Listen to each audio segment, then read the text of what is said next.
We're going to tab over to this screen, and I'm going to try to remember where we left off, because I'm going to be real with you guys. It's been a little bit if you're watching this on the VOD. I guess if you're watching this on the live show, then you know that it's a bit... Actually, let's start here. It's been a little bit of time. I remember the party of adventurers were making their way south from Port Nyanzaru along the river Tairiki. We lost Scratch, unfortunately, and replaced him with Z, our turtle wizard friend. You guys got lost on the river again. Okay. Yep. Had a run-in with some man-trap plants, and then Z and Cyrodiil had a bit of an altercation, but I don't really remember much beyond that. I'm going to see if we have anything relevant here. We do! You guys are back on the river, apparently. Okay. Oh, that's right! Azaka is elsewhere again, as she has a habit of being, but you've got Shago with you. You guys portage the boats back to where you needed to be, if I recall correctly. Does anybody remember the time of day? It was... I want to say... God, I don't remember. I thought I did. I want to say it was a little afternoon. Yeah, that sounds right. Mid-afternoon. Okay, so yeah, you guys have been traveling for about a day since you lost Scratch then. I know it's been 2 days, but you stayed an extra day in the camp to burn all of the bodies, if you recall, of the ghouls and stuff. Or not the ghouls, the whites, so that you didn't have to face them again later. Did you guys wait around for Azaka, or when we fade back in, are you on the river once more? Shago said to keep moving, so... Yeah. Okay. With that in mind, then, I'm assuming Shago is still your preferred guide. In which case, I am going to find Shago on the list here. What? Is it minimized for some reason? It is minimized for some reason. There we go. Mighty Shago. Here we go. And Shago is going to make a survival check to make sure you guys are going the way that you need to be going. Okay, noted. I'm not sure why my icon is marked. Oh, right, because I had inspiration in the last fight. Bardic inspiration. Yeah, you had Bardic inspiration. That only lasts for like 10 minutes, I think. So yeah. Have to get rid of that. Thank you for catching that, Vader. And then, yeah, I think I'm gonna go grab our wilderness travel. The objective is still to continue toward Firefinger. Is that right? Yes. Okay. Uh-huh. Cool. Let me Or find... fuck off and a mask. Or what? Sorry? Towards fire and mask. Yes. Firefinger and the mask. Okay. Where's my wilderness encounters handout? Here we go. Okay, so who would like the dubious pleasure of rolling I'll do it. a random encounter? So you guys are currently at the Y in the word Tairiki along the river here. So you've got a good few days to Firefinger at this point. You are still in ghoul territory as well. 65. Oh, Alright, jungle, basically ghoul territory. okay. So yeah, I think when we fade in from the break, or from the title screen, I suppose, you guys are on the river, but it's not a peaceful journey. You are currently basically in defensive posture as you paddle. because one side of the river, and only one side of the river, is lined with some boys. And these boys have bows. And they are pelting the river and you guys with arrows.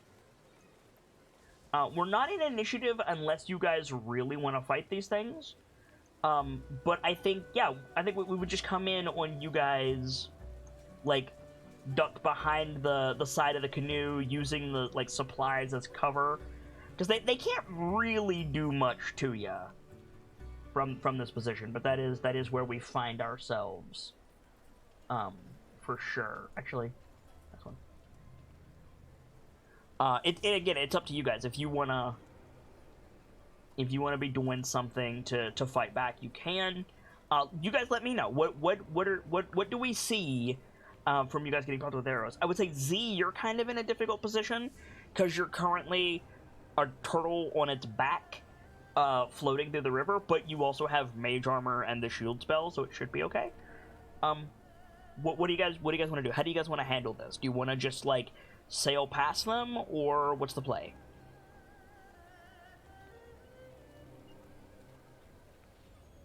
Sarah would just be muttering under her breath, "This queen's damned land," while just holding up her shield at this point.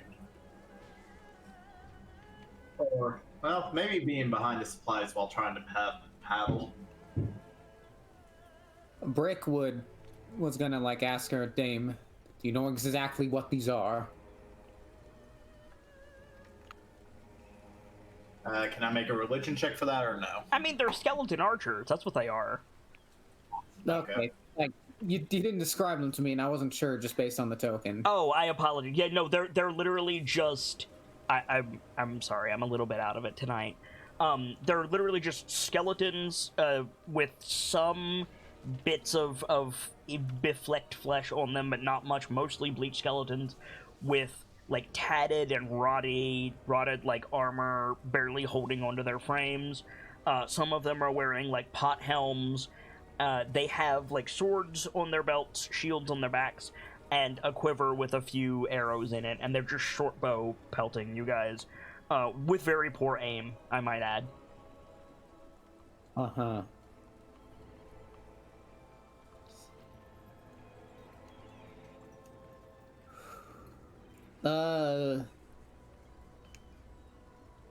Brick's not very useful in this situation. The doctor has throwing stars, but that would drag us into combat. Like, and that's the question, like, do you guys want to fight them, or do you just want to sail past them? Because, like, very, very, very unlikely that they're going to... Like, the person in the most danger right now is Z. Like, you can fight them, and we can go to initiative, and you can get a little bit of XP, because you will probably just demolish these guys, or we can just go on, if that, like, it's up to you guys. Like, the random roll was skeletons, and I'm just like, okay, skeleton archers on the river. Like, all you have to do is keep moving, and you'll outpace them. It's fine. Sibs is fine with fighting them. The doctor is taking cues from other people. Like I said, like, Z is, like, on his back, floating on his shell in the middle of the river. So, like, if they were smart and they pincushion Z, Z would be in trouble. But they're dumb, so... My idea was try to grab hold of Z and, like, move him to the other side of the canoe so he's better covered. Yeah, that's totally a thing you guys could do. The issue would be, like, keeping him there, although that can be solved with a rope. It's a little bit undignified, but... I say we just keep moving. Yeah, let's keep moving. Okay. Alright. So then what I will do is, who has the highest armor class in the party? Probably Cyrodiil? Okay. So what I will do is I will just make one bow shot for each skeleton against Cyrodiil's armor class, and if they roll, like, a nat 20, then I will say, like, somebody gets pinged. But, like, it's going to be a non-issue, I'm sure. One, Huh. two, It's just gonna be inconvenient, but okay. pretty much. Three, And they all crit. 4, 5, 6, Just suddenly ends up with a head full of arrows and falls in the river. 7, 8, 9. So what is your armor class, Sarah? 24, I believe? 26. 26, yeah. The highest I rolled was a 22. So yeah, so you like, it's pretty much just like frustration and annoyance. Like, yes, there is a danger, and yes, you need to be aware of it, so you probably are not like talking and telling jokes and whatever, but it's also just like, oh, these fucking things. It's more of an annoyance than a hazard. And eventually, yeah, you guys just sail right past them. And they go to give chase, but you're in a boat and they're shambling skeletons. They're nothing. So, off they go. And you guys are soon returned to relative peace. So there you go. Out of character, the first thing to decay from those things was probably the brain. I mean, probably, yeah. If I never see another damned undead in my life after I'm done with this jungle, I'll be all too happy. Same. On the plus side, anybody who wants to, anybody keeping camp supplies can add 8 arrows that you can just utilize if you need arrows for something. All I can imagine is like someone just reaching over the side of the canoe and just plucking it out. I mean, why would you keep it there?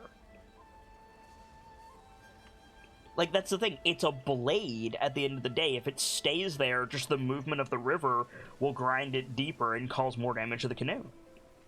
Yeah. Yeah. Does anyone have a bow even? in our party? Azaka has a bow. I don't know about the rest of you. Then I think the doctor will just take him and give him to Azaka when she comes back. Shago, like, lowers his shield and kind of sighs, pulls an arrow out, passes it to the doctor. If only everything in this jungle was as simple as that. Agreed. Everyone alive! No one good over here. Indeed. Z, are you okay? Oh, I'm fine, thank you. Z, I think, Sarah the boat a bit, like staring, squinting at Z when he mentions that. I think Crownswell has an arrow sticking out of it. It's not like stuck into it. It like went between the pages like a bookmark. Yeah, it's just a... Oh! Do you intend to keep that, Crownswell? Crownswell opens to the page. I'll take that as a no. Pluck it out, drop it in the boat. Yeah, and set it in the boat. Yeah. And then when you take it out, Crownswell shifts like turns the page to healing word.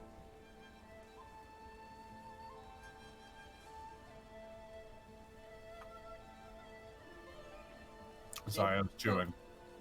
Oh, come now, dear friend. I'm sure that didn't hurt. It turns to the page for friends.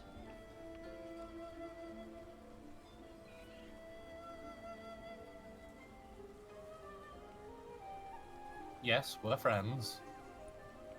It turns to charm person.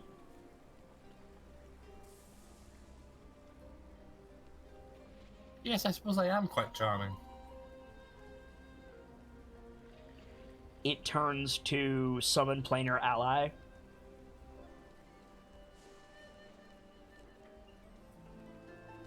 What? I think Sue like looks over at that sound like something going on. Just Crownswell not making much sense again.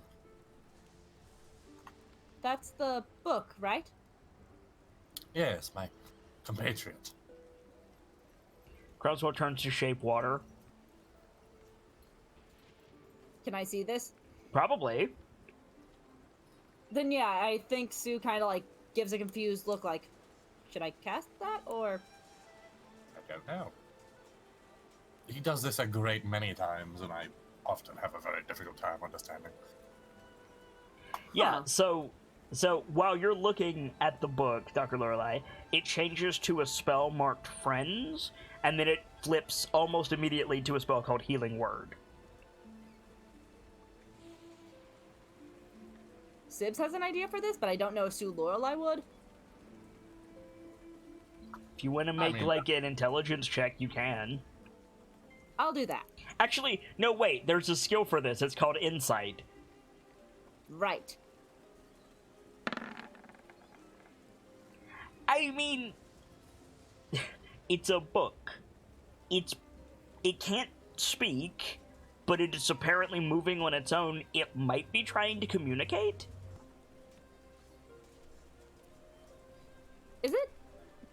Is swapping between spells how your book communicates, possibly?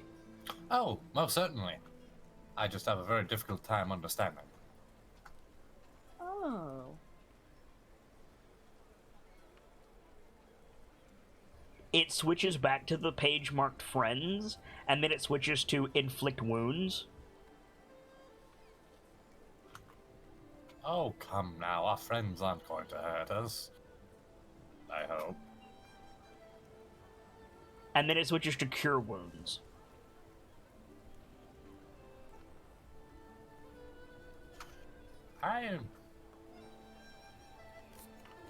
Brick's probably looking over at this point. I honestly have no idea what Crownswell was trying to convey. Roll an insight check. You have advantage because you deal with Crownswell at the time.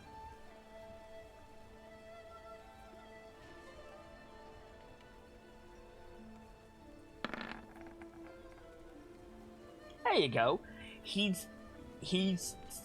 Basically, Crownswell is asking if anyone is hurt. Ow! And he does that thing where he, box his own forehead. Of course. Is everyone alright? No one hurt? I don't think so. I think we got through that okay. unscathed. I'm okay. I'm unharmed, turtle. Excellent to hear. Excellent to hear. Shago, are you alright? I mean, my pride is wounded a little bit, but can't complain, Doctor. Not at the moment, anyway. That's such an interesting book. Yes. It is a natural facet of my studies. What do you study? I am something akin to a magic historian. The Order of Scribes take it as our personal duty to record the magical happenings of the world for future reference and eventual magical development. Huh. Interesting. As such, we need a compatriot that can keep up with such learnings. And he raises and lowers Crownswell in that this boy kind of gesture. Well, members of your order get a book like Crownswell? Oh, yes. Not exactly like Crownswell. Crownswell is quite unique, mind. The book develops its own personality. So to speak, it develops its own mind. Fascinating. Though the Order of Crownswell Scribe- turns to the page marked Enhance Ability. Quite. Having an ally such as Crownswell greatly enhances my abilities in both research and combat. That's really nice. The Order is quite selective. I mean, I imagine. Hey, Brick, what's your passive perception? 12. Does anybody have higher than 12, not counting Shago? One sec. I have 13. You're also distracted. I am. Fair. I have 12. Okay. Not a very super perceptive party, are ya? The doctor is currently conversing about a book, so she's completely valid.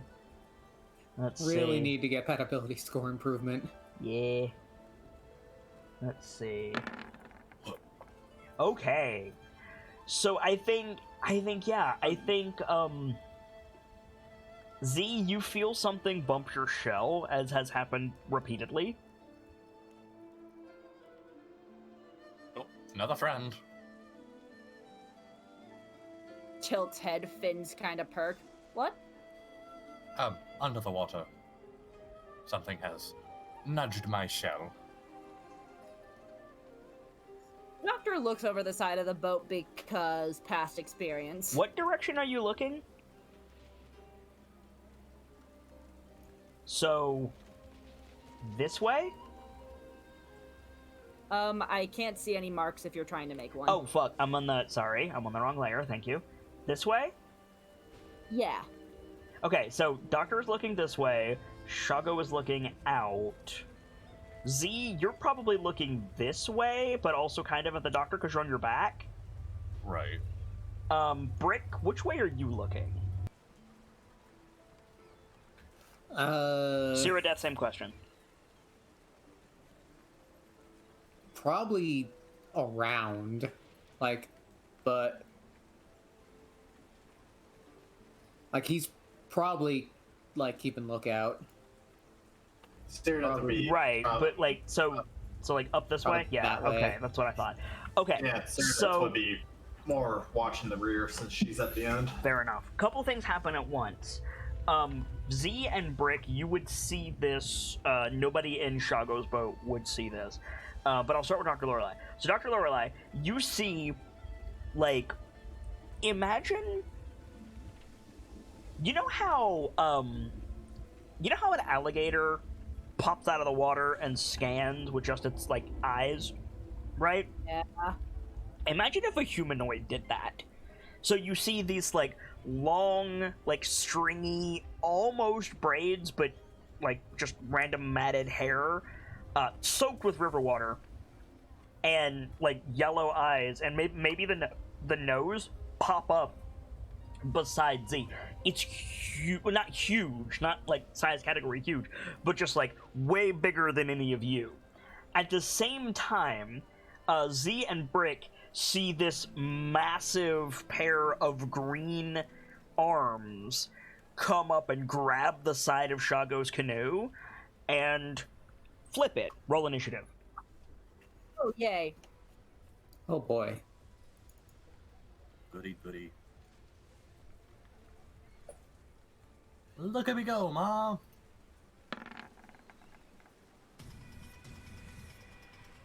Tracks. Substantial.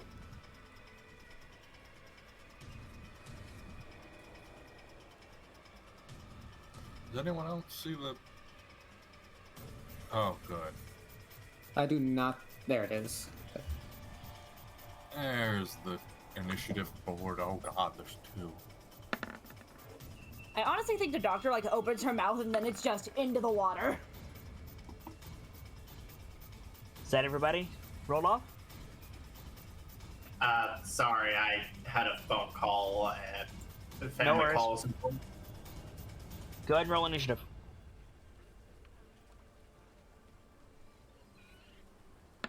Have bitches to fight. Oh, great. Okay, so Shago goes flying into the... It gets flipped this way. So Shago goes flying into the river. Dr. Lorelei gets thrown into the river. And yeah, so Z, you get to go first.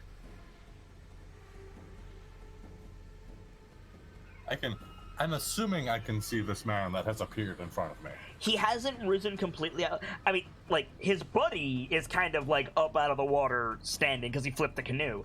The dude beside you is still kind of like Sam Fisher, looking around that way. But, yeah, you're probably, at least some... I don't know, actually. You might be distracted by the flying bodies at the moment. Because remember, he's not in your direct line of sight, and he hasn't made any physical movement. You know what I mean? I'll let you make a perception check. I mean, it's a relatively easy check, but there is a chance that, no, you don't see him. Not with that roll. Wow, okay. So here's what I gotta ask. What does he know about Troll's whole thing with fire? In no circumstances am I going to let you just know that. The first time something like that comes up, it either has to be a product of research or a roll. I'm not going to say you don't know, but I am going to say make an Arcana check. Ooh, Actually, okay. no, nature. It's nature. It's a nature check. Darn. I always forget nature's a skill. I apologize. With that, I would say you know that trolls don't like fire, but you don't know why off your head. You're also not thinking super clearly because you just saw, like, one of these big-ass dirty canoes just get thrown around like it was made of tissue paper. Right. Oh, I completely forgot to edit my spells so that they can be upcast. Give me one quick sec. I think I can... Can you do that after your initiative count? Yeah, I don't know how to do that now. I was gonna do searing missiles at level 2. That would just add another missile. Mm-hmm. So it's just... So it would be One. four. It would be 4 missiles. Yeah.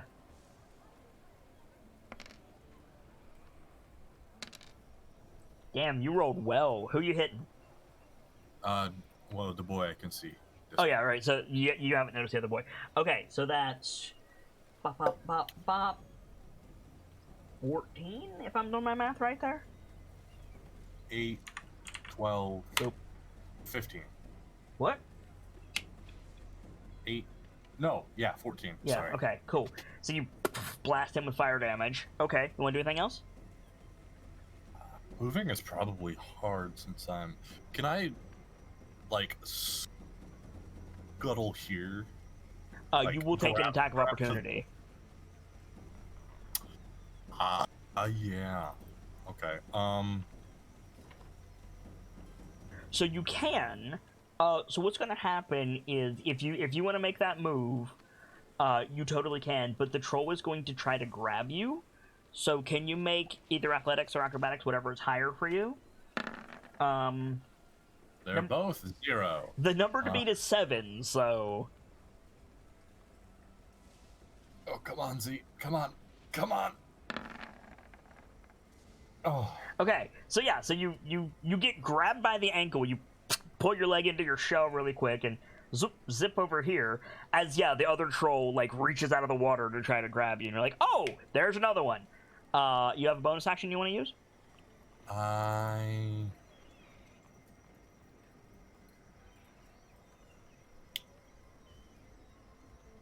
do not have a bonus action unless. Hang on. Is the are the cuffs taking them out and a bonus? Depends The on where you golden- keep them, but interacting with an object tends to be a bonus action. Yes. I keep them in my bag and everything that. Then could no, get that wet. no, your bag will be on your chest, but it would still be an action because you got to rummage through it. Oh, okay. Yeah. And I can't use that without having it out.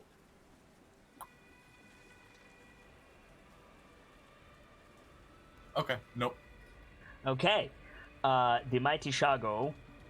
The Mighty Shago does not know what the fuck is going on, so he's gonna make an athletics check to like get to the surface of the river, which he does. So he breaks the surface, takes a deep breath, and he's looking around, trying to get his bearings. He sees this thing lunging at him, and he's gonna try. He doesn't have his spear out. He was paddling. So I think, his only action is he's gonna, like, try to grab his spear really quick. I need to actually see if he held onto it while he was thrown.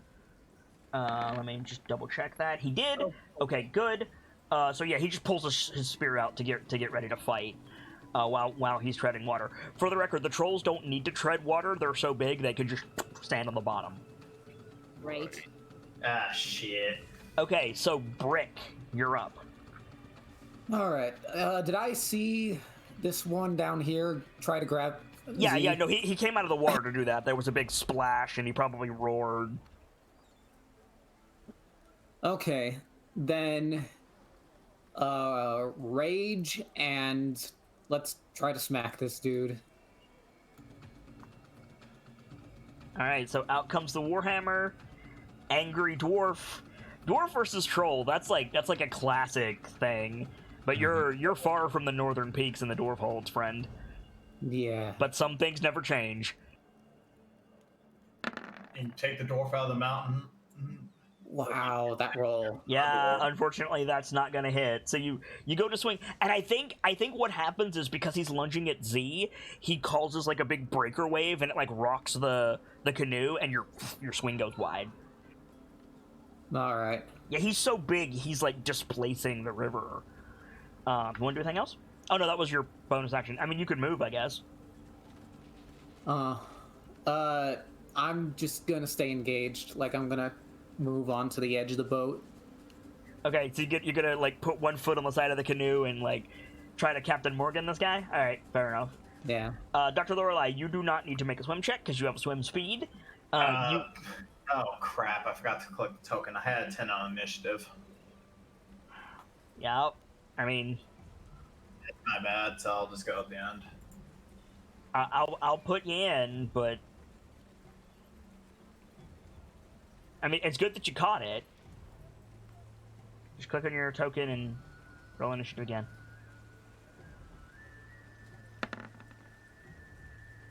Okay, now I'll set you at 10. So it is. So it is Ceradeath's turn. Excuse me. So bop bop bop bop bop. There you go, Ceradeath. You're up.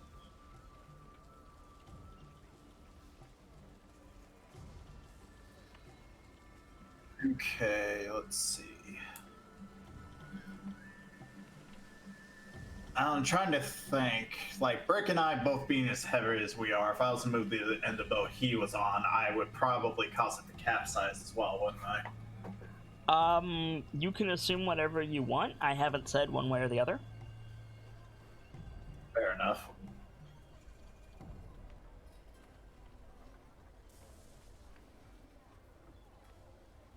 The problem is I don't really have any good long-range weapons.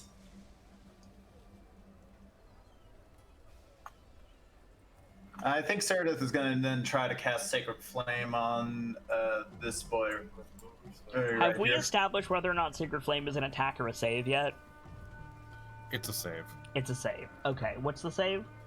Dex. Dex save. Dex, and it is 13.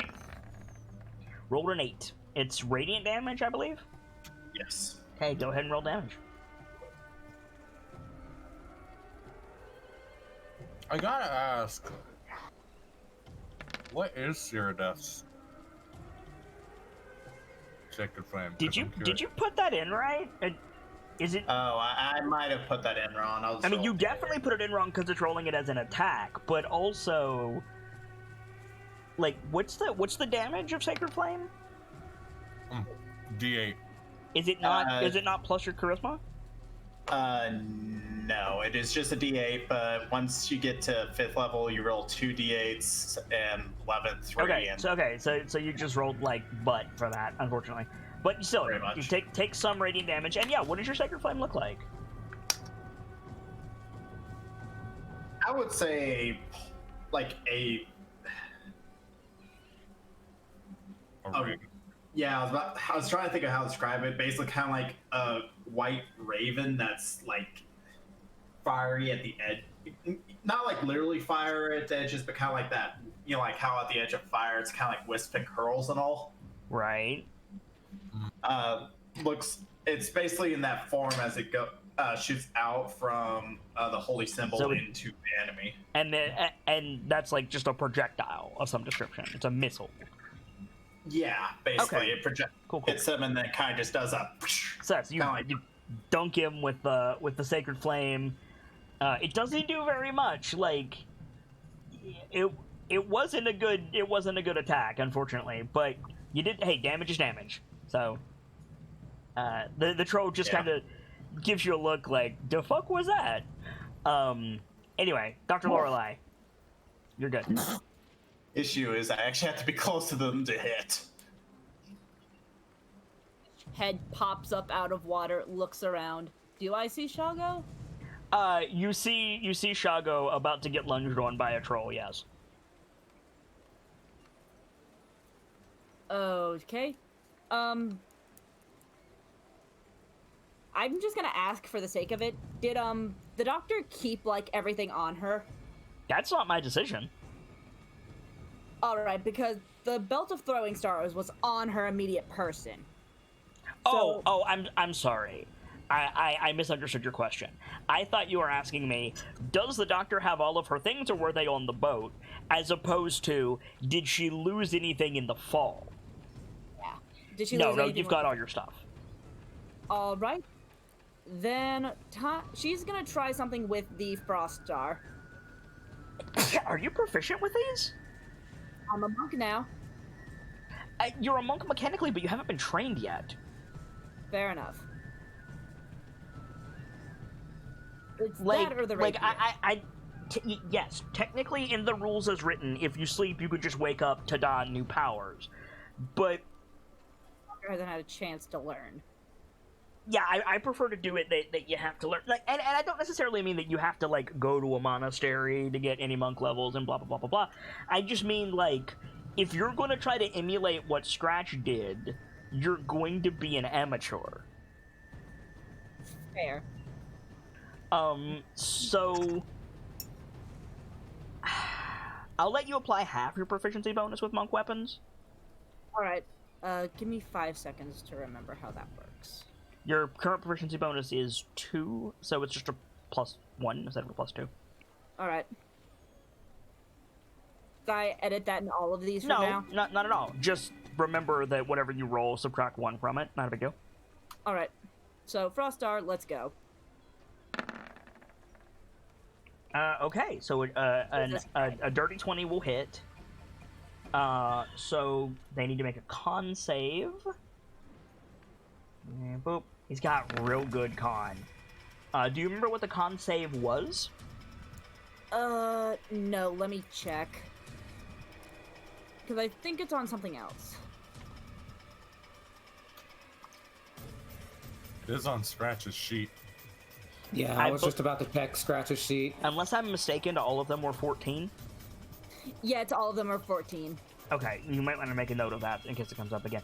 He passed his save, but he'll still take damage. All right.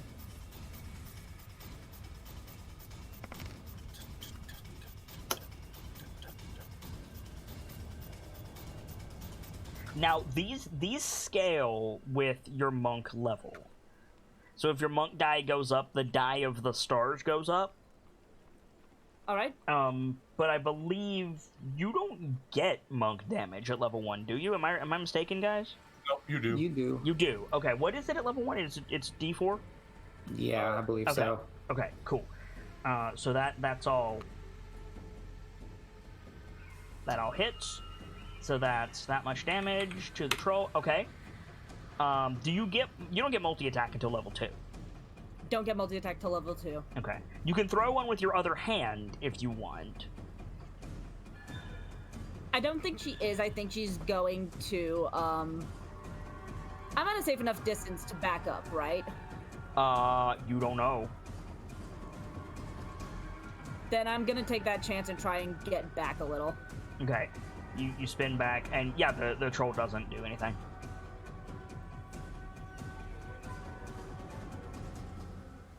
And that's it. Okay. On the troll's turn, the wound that Cyrodiil caused begins to close over. I pressed the wrong button because I'm a dingus. And the troll that is about to attack Shago, you see the impact from the star and some of the frost close. Oh no, he doesn't because he took fire damage. Never mind, ignore that. So he's still fucked up, but the troll by Brick does heal. The one by Shago is going to lunge at Shago, and he's going to make 3 attacks, 2 claw attacks, and 1 bite attack against Shago.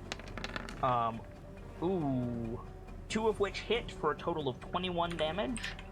And the last one does not hit. And Shago and the Beastie are going to try to grapple. Shago might not be grappled. Shago is not grappled. He goes to, like, claw at him and then goes to try to grab him and shove him underwater. And Shago, like, pulls out and smacks him with the spear to get away. Over here with Brick, Brick's about to have a bad day. Can you make an athletics check with disadvantage, please, Brick? It would be normal cause rage, right? Correct.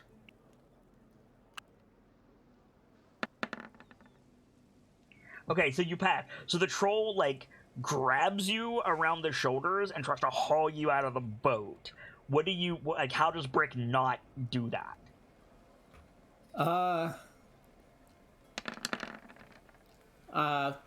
Probably just tries to, probably just wrestles out of its grasp. Okay, it's like the same way that Shago Yeah. did, basically. Plant your feet and shove its arms aside. And, yeah, okay. Fair enough. It still, like, leans over to, like, bite you. I got a 16 to hit. That hits. For 7 points of piercing damage, so it'll be halved to 4. Alright.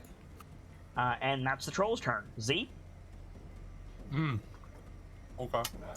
So, now that I can see this one, I'm gonna... Oh shoot, that's the wrong list. Hang on.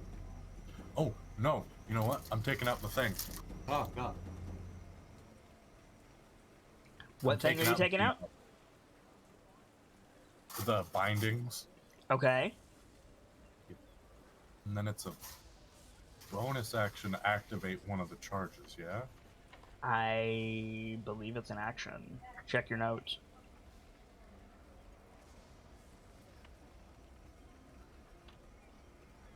Doesn't say. Man, it's an action. Okay. So I've got at least got those out. I don't think I can do anything. I don't think I have a move I can use right now. Okay. You want to move any more?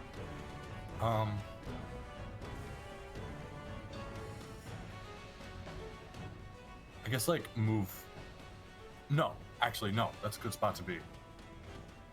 Okay. So you want to just wait there, pull out your manacles, and wait. Mm-hmm. All right. Try to get a good. I'm looking for the good timing to lock one of these boys down. If you think you can, they're beefy. Like, if anybody's gonna break out of these shackles, it's gonna be these guys. Probably. But hey, doesn't hurt to try. The mighty Shago he's going all in. He's gonna just attack this troll 3 times with his spear like a boss. Let's see. 2 of his attacks hit for a total of 16 damage. Good job, Shago. So stab, stab, stab. And the last time the troll, like, bats the spear away and, like, roars at him. Shago roars back. Brick. Okay, gosh. This sucks, because I'm low on my resources. They were all used in the last fight. Alright, I'm just gonna try to bap this thing again. Alright, do it.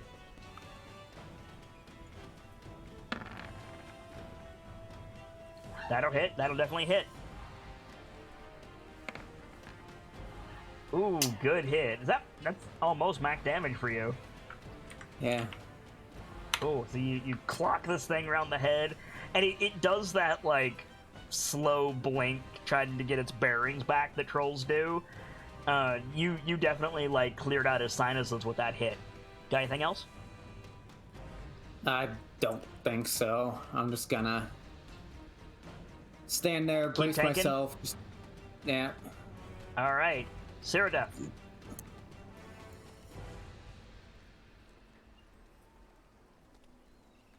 To verify, Cyrodiil would see the heal, like the wound heal on the troll, correct? I mean, yes, sure.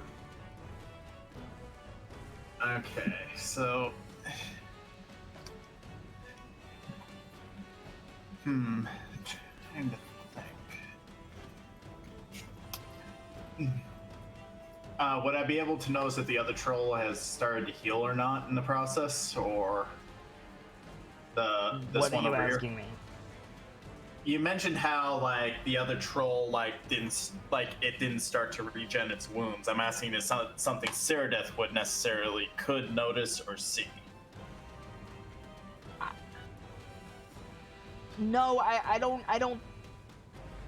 Why? I don't understand what you're getting at. Basically, to see if like, okay, that troll's not healing. That one is. What they do to that troll? Oh, the turtle thing did fire on it.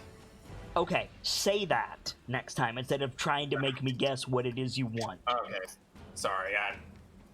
I'm going to say no because your attention has been focused on this one. Okay, that's fair.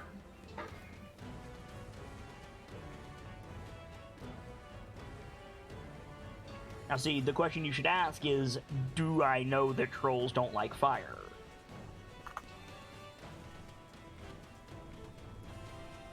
Well, all right then. Do I know if trolls like fire or not? Make a nature check.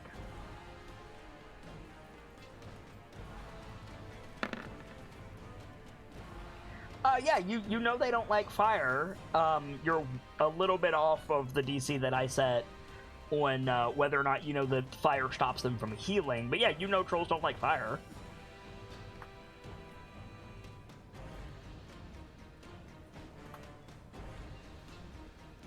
That's still real valuable info. Oh yeah, definitely. I'm just trying to think. Like, can Cyrodiil manage to move Brick out of the way so they don't capsize the boat they're in? That's the problem I'm having here. What does that have to do with trolls not liking fire, though? Because Searing Smite requires me to hit them with a melee weapon. I understand that. What I'm saying is the whole conversation about trolls not liking fire is moot if you're not going to use fire. You see what I'm saying? I was gonna say, I've got a bit of a dumb question that might help you there, Hockey. Okay. Is Shago just stand? Oh no, you said the trolls are the ones standing. Yeah, Shago's treading water. Okay. Yeah, The trolls plural are trying to get Shago and Brick underwater. That's what they're attempting to do. I'll be honest, I didn't think trolls were smart enough to think about that. They're river trolls. Fair enough. Trolls have a whole plus 1.5 to their int. It's not about that. It's about the fact that that's probably the primary tactic they use to kill dinosaurs. Mm-hmm. T-Rex. Or, you know, anything smaller than them. Me hungry, slam thing into river. Like, I don't really think that's smart. That's just learning from their environment. I mean, hell, raccoons do that. Can you honestly tell me that a troll is not smarter than a raccoon? I'm gonna say no. A troll is smarter than a raccoon. Yeah, trolls have int 7 versus a raccoon which has an int of 2. So... Anyway, what are you doing, Cyrodiil? Okay. I think Cyrodiil is going to be telling Brick to move and try to move over to get close enough to actually attack the troll. The Brick would let you pass. Okay, so you're not being clear on what you're doing. Are you waiting for Brick's turn when Brick can move, or are you moving regardless? She would be moving regardless. Okay, then get up there, get in that troll's face.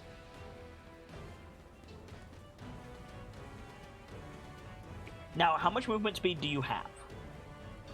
30. Okay. From this square to the left, each of these squares, including the one Brick is in, counts as 2 squares because it's difficult terrain, because there's shit in the boat with you.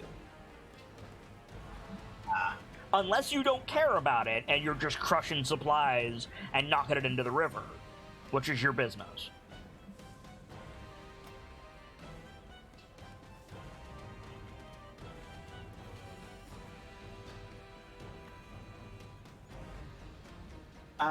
Well, Brick and I can't be in the same square, correct? Correct. Neither of you are halflings.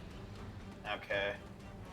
In that case, I guess all Sereth can really do is just move up to right behind Brick and then do another Sacred Flame attack on the troll. It's the only long range one. No, there are other things you can do. For example, you can get out of the boat. Yeah, I've been down that I'm road just once saying. before.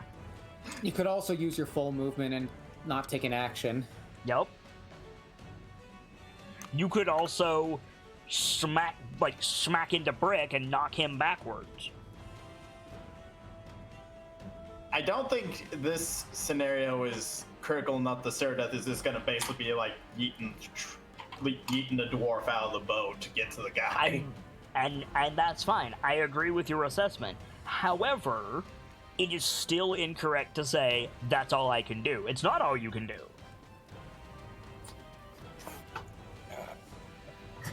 Well, I think at this point, Sereth is just going to be having to get up behind Brick then at the moment. All right. So you want to cast another Sacred Flame? Have at it. Yeah. It is a save. What did you say it was? Dex save? Yes, is a dexterity save. Nope. Has to be 13 or better. I got a 5, so go ahead and roll damage.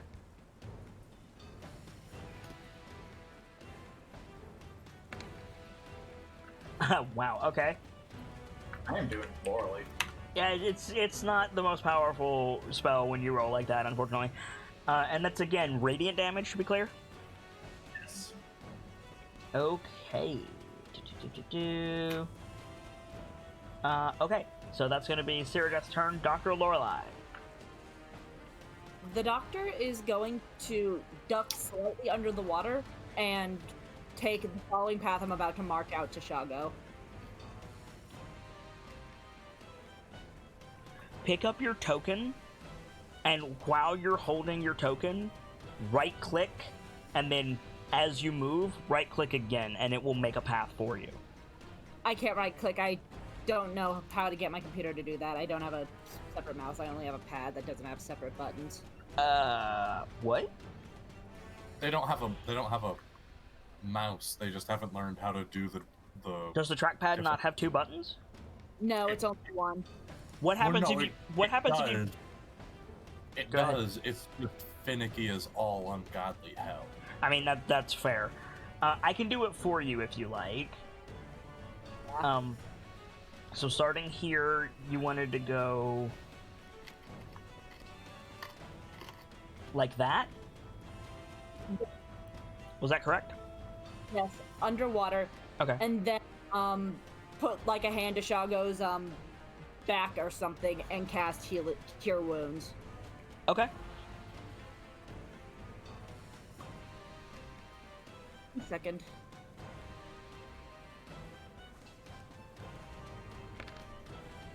Ooh, good heal.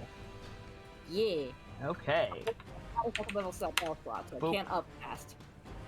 Oh no, that's fine. So you heal Shago. That's good. You want to do anything else? You still have the bonus action. The doctor is going to poke her head out of the water and cast Bardic Inspiration on Cyrodiil. On Cyrodiil. Okay.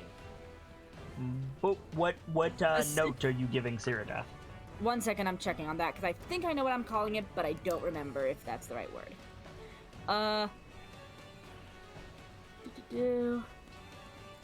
Note of Ingenuity, I think it is. And what does Note of Ingenuity do? Do you want me to just send it? Yeah, that's fine. It's the last one on the very bottom.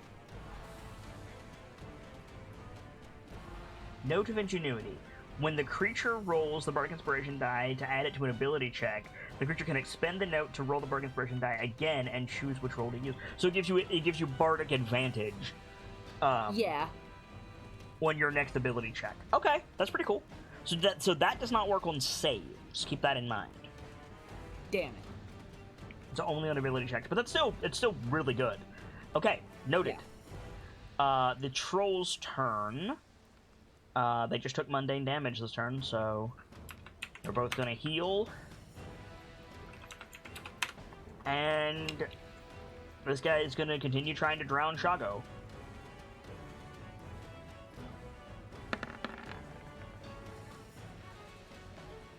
Ooh. Ooh, Shago does not want to be drowned. Shago's going to get bit, though.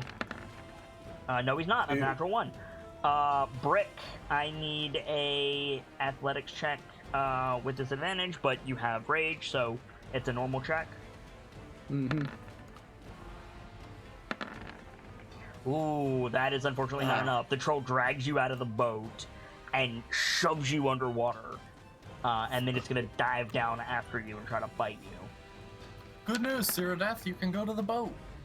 That's a 20 to hit for 5 damage, or 6 damage, pardon me, half to 3. Holy shit. That troll does not like Brick. Brick is bite-sized, literally, so... I am really glad for Barbarian Rage right now. So we have clarified the drowning rules, and we need to establish this. You can survive a minute.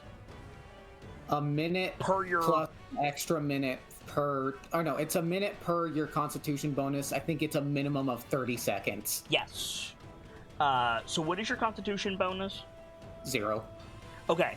So yeah. So you could survive 5 rounds. Consecutive rounds underwater before you start, dying. Before going unconscious. Oh boy. Okay. So yeah, the troll's gonna try to drown your ass. Top of the round, Z. Right. So, second verse. Same as our last fight. Bam. That on the one trying to hold Brick down.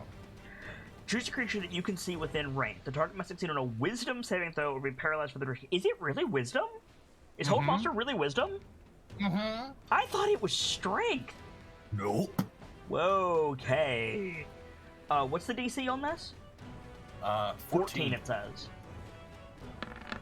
Okay. Roll to 6. So he's paralyzed. Now let me read this. Let me read this directly. Or be paralyzed for the duration. The spell has no effect on undead. At the end of each turn, the target may make another wisdom saving throw until the spell ends on the target. Okay. Can you grab the paralyzed condition for me, please? Yes, I can. Because I might make this problematic. I remember how this works. I need to know the exact mechanics before I do this, and if it behaves the way that I think that it does, I'm sorry in advance, Vader. A paralyzed creature is incapacitated and can't move or speak, it says. Right. What happens... Creature automatically fails strength and dex saves. Right. Attack rolls against the creature have advantage, and any attack that hits the creature is a critical hit if the attacker is within 5 feet. Right, it's considered helpless. Okay. That's all the rules is written. So, this is my logic. So I'm gonna draw some shitty stick figures for a minute. If you guys want to look in the northern quadrant of the map, I'm gonna draw a thing and kind of elaborate what I'm thinking. Okay, so this is the troll, right? This is Brick. Okay? Yeah. The troll was leaning over with both hands holding Brick underwater. If he gets paralyzed, is he not just gonna slump onto Brick? Do trolls float? No. Well, that's the thing. We worked this as it's golden chains holding them in place. Right. But he would... So but it couldn't slump. It would just be frozen there. No, it's golden chains holding them in place, but it's not stasis from Zelda.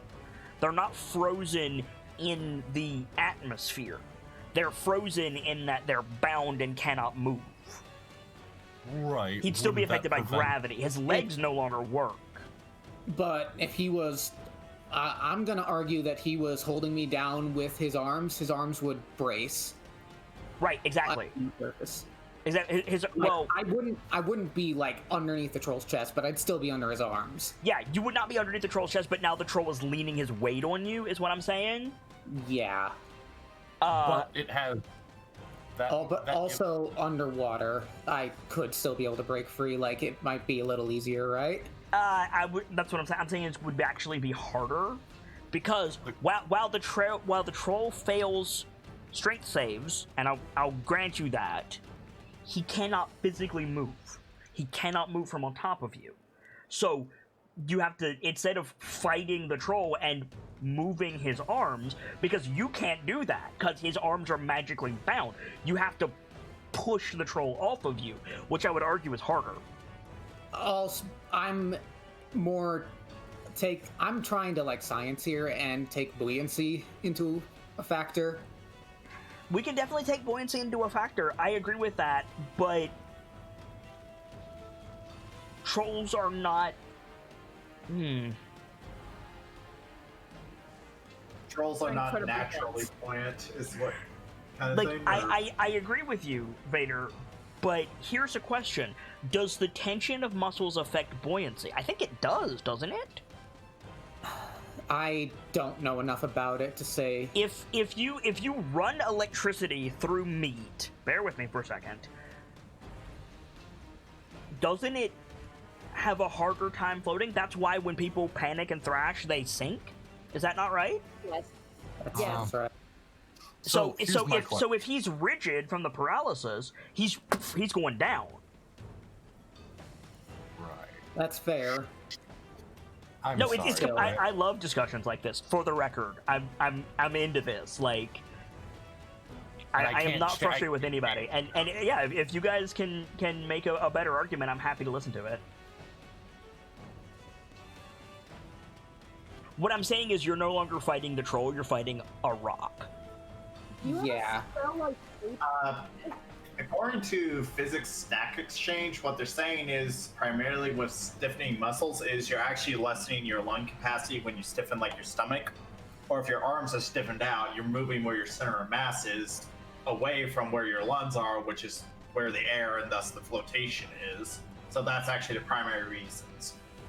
So are you that more would- or less buoyant? It sounds like it primarily depends on what position and whether or not you can actually If hold you're air in your if lungs. all of your muscles are locked into tension mode and you hear me fall out here. forward, do you sink or do you float? You were more likely because your lungs would not have a space for air to hold in. There you go. Okay. Which that shouldn't be too big of a. It shouldn't be too bad of a situation because Cyrodiil should be able to help. Yeah, no, I'm not saying, oh, Brick, get a new character by any means. I'm just No, saying, but- like, your situation has changed drastically. Yeah, I get it. Thankfully, I'm still raging and I still have that advantage on strength saves. Yes. so bardic. Okay, so the troll is paralyzed at the end of the day. So let me put this marker on him. Boop, there you go. So the troll slumps over in the water, and the troll, to his credit, is also drowning. It's just the troll is going to survive for 5 minutes and 30 seconds, which is Holy shit! yeah, which is 55 rounds. So Brick will die far before the troll will. So there's that. Z, do you want to do anything else?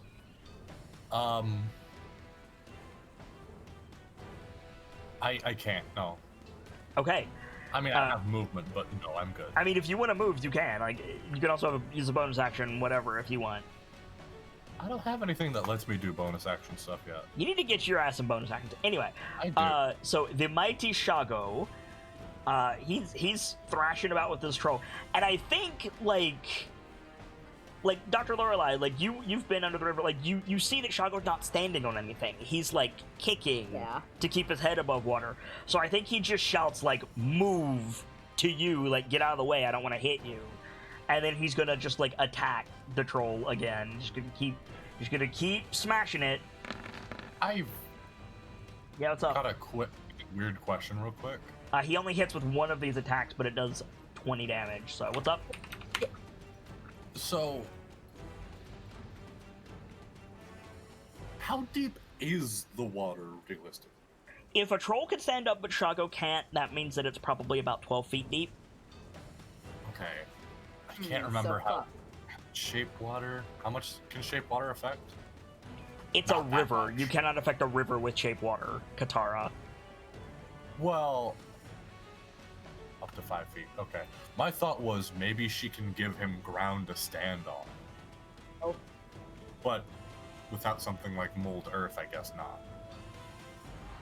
I mean, ice floats. If she puts ice under Shago, then it would float to the surface, and then Shago... But then the troll would just knock him off again. Right. I don't know if I can even do that magically.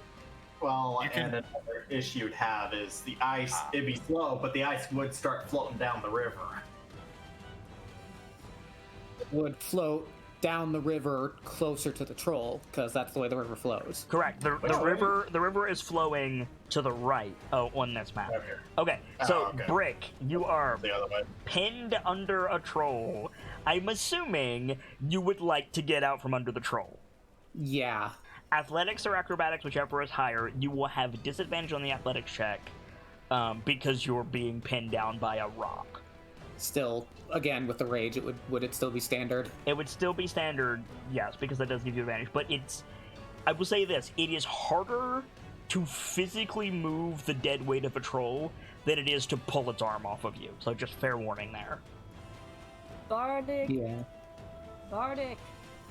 You gave Bardic Inspiration to Cyrodiil. Right, shit. Cool.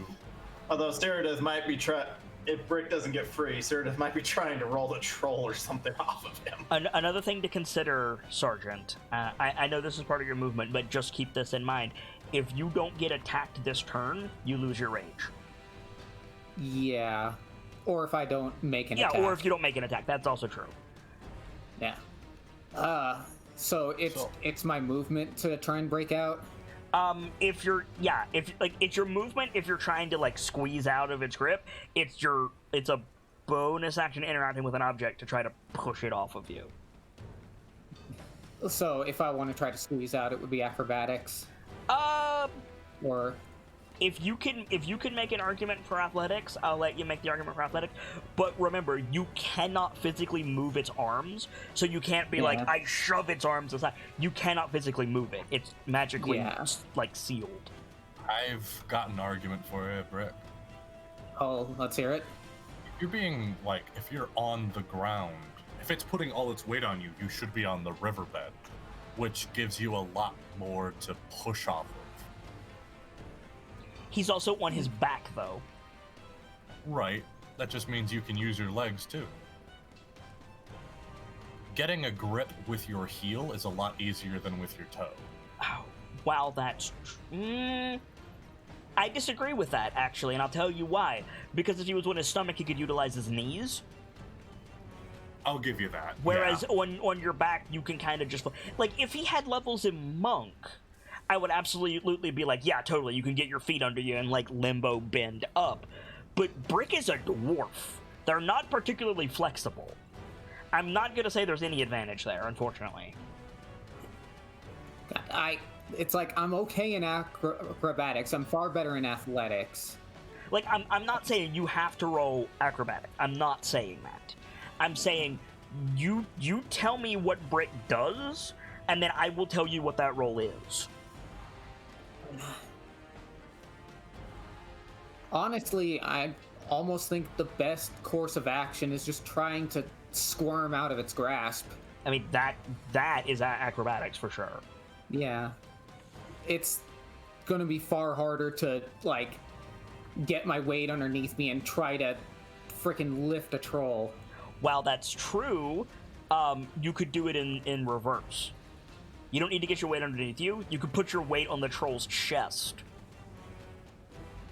and push backwards. I'm just saying, that's an option. But again, that's down to trying to move the troll. The water will help you in that regard, but it is still trying to move a large stone. Go ahead. If I could get my legs underneath the troll's hands and try to just lift with my legs to get it out and then push out from its grip. Have you ever seen a Disney cartoon where a big character grabs a small character around the waist and grabs their wrists and puts their wrist against their hips. You know what I'm talking about? Sorta. No, not really. Okay. Okay. Let me. Shitty drawing time. So, let's imagine Brick is like this, okay? He's being held here, where that line is. So his arms are against his sides, because the troll picked him up and drug him into the river, right? So you would need, if you wanted to get your feet under the troll's hands, you would need to, like, somehow curl your knees up through its grip and then push, which is not the easiest thing in the world to do. Yeah.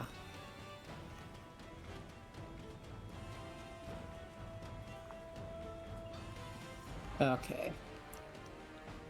Alright,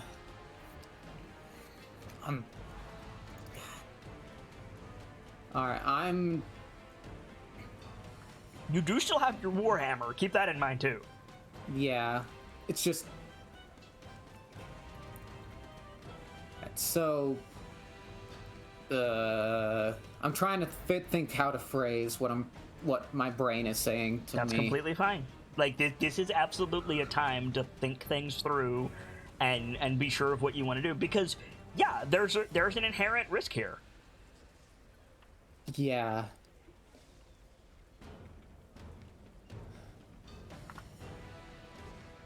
Oh, I really don't want to be the reason we lose one of our original crew.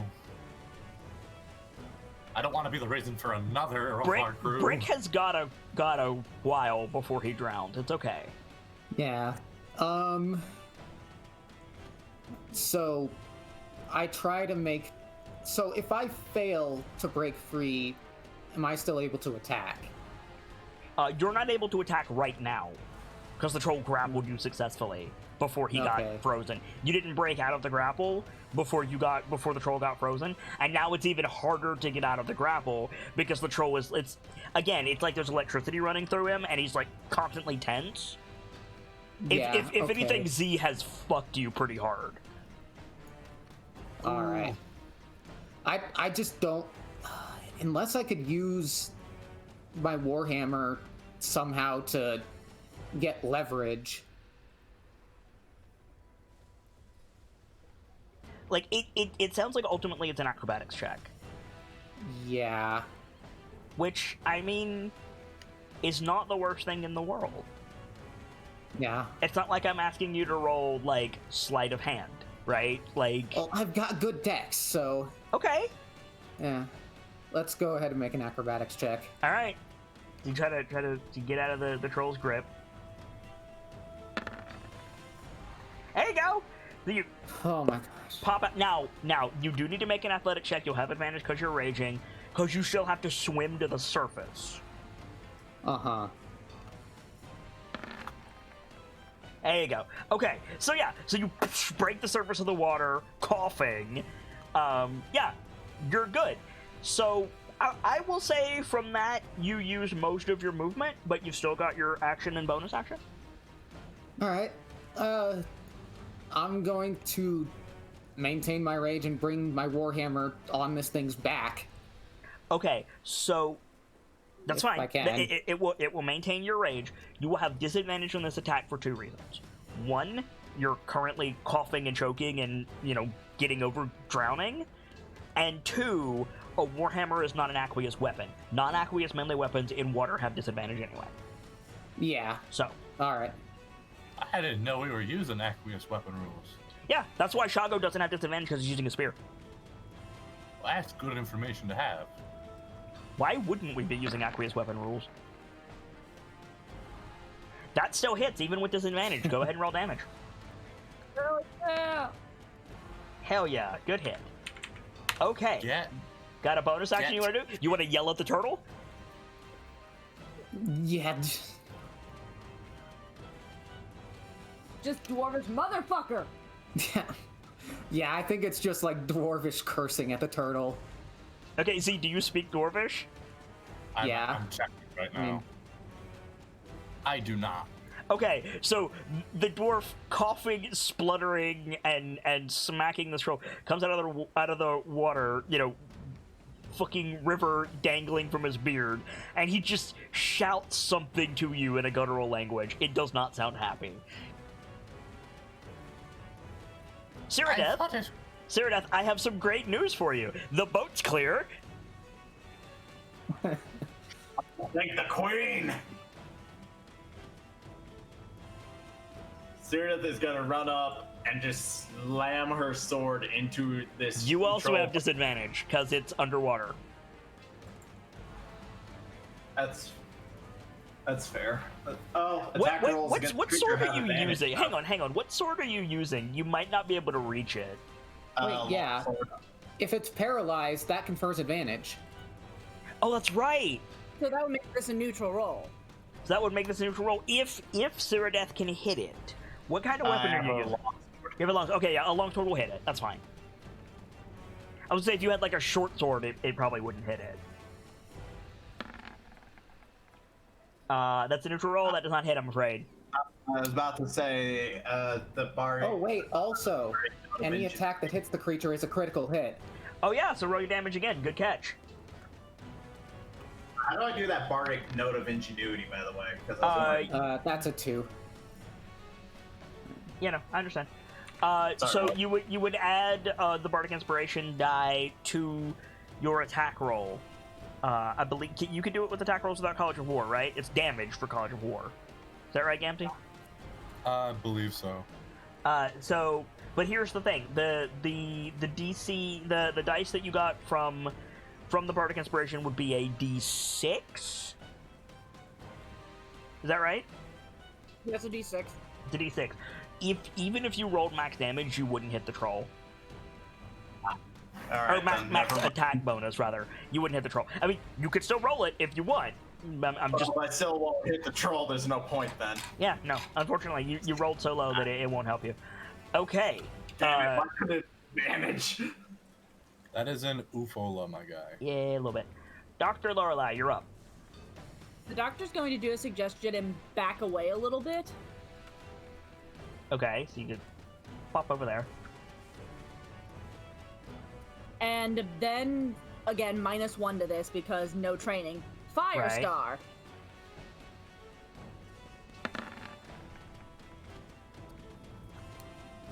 That hits. Doctor! So the troll needs to make a dex save against DC fire. 14. He fails. So he begins burning.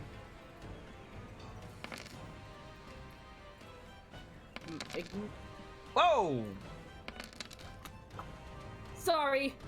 What did you do?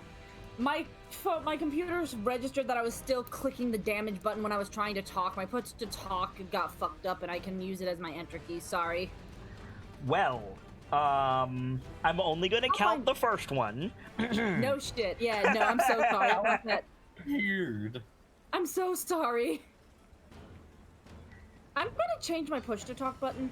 That's a good idea. Okay, so it's a total of that much damage. Good. I'm sorry. I had to pull up stream to look at how many showed up. Yeah, let's pretend we're on Sesame Street.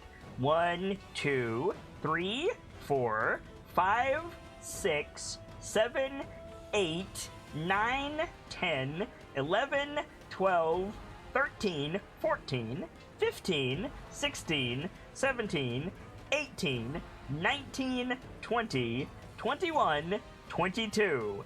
That is without a doubt the highest crit in D&D history. Roll damage 22 times. For one brief moment, the doctor was possessed with the strength of the community. For but one moment, they were the most powerful being alive. I don't think there's a single D&D mechanic wherein you repeat the damage 22 times. Yet. Hashtag yet. Yeah, that's fair. Okay. So I dealt the damage to the troll, the correct damage to the troll. That's fine. So do you want to do anything else, Dr. Lorelei?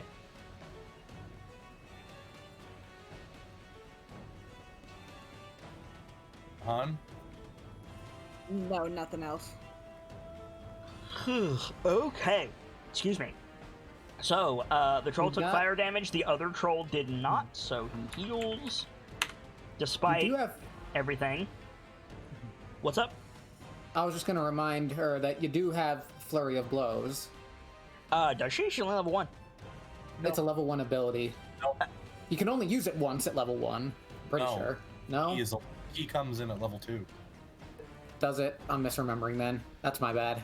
Yeah, no worries. That was the first thing I asked her. So, Yeah. But no, it's all good. Trying to help. That's great. So the troll by Brick is going to try to break out of his chains. Rolled a 9. So, nope. And the other troll is going to try to drown Shago. Which he absolutely fails to do because Shago rolled a 30. Holy shit. He's still gonna bite him though. Telling this troll to go fuck itself. Still gonna bite him. Still hits him for 10 points of damage. So there we go. And that happened. Top of the round, Z. Okay. So that troll did fail. Yeah. The troll failed to break out of the chains, yes. I'm gonna use another charge and try to hold that one down as well. I don't think you can have more than one target. My notes don't say I can only have one. What happens if you cast hold? No, you can only concentrate on one spell at a time. Am I the one concentrating on this? No, but it's a magic item. The magic item could do concentration. Same thing. Fair. Okay. Then here's my plan instead. Another upcast searing missiles. You can split the missiles targets, yeah? You can, but the river will stop it from hitting the bound troll. That's fair. Yeah. The fire spells don't really work underwater. It'd be cool to split the damage so I could hit that other one with ice instead. Oh, you meant like that? What is your spell modification ability say specifically? Because you might be able to do that. Oh my god, chromatic missiles. That sounds amazing. I know, right? Using specially prepared inks and ancient incantations passed down by your wizard, you have awakened an arcane spell. Okay. I think that's the wrong thing. No, you gotta jump down. When you cast a wizard spell, The spell slot, you can temporarily replace the damage type with a type that appears in another spell in your spellbook, which magically alters the spell's formula for this casting only. The latter spell must be at the same level as the spell slot you expend. When you cast a wizard spell as a ritual, you can use the spell's normal casting time rather than adding. Sorry? It's that section you just read. Okay, so yeah, so it's. I can't split the damage type in half. No, you can't. No, yeah, it's per casting. It would be cool. But it does say, hang on. But it has to be of the same spell level as well. That's something to remember. You said that was. Oh, did I? Okay, then yeah. I was gonna say that seems like a shitty rule. Yeah, you're right. Okay, so searing missile it is. I'm gonna sear this one. That you can absolutely do. 1, 2, 3, 4. So that's 13. Okay, this troll was having a bad day. Bitch. Want to do anything else? Do I have a? Yeah, I fucking do. I want to skaboodle my way right here. Okay. And that's all I can do. Okay. The mighty Shago is going to try to kill this fucking troll.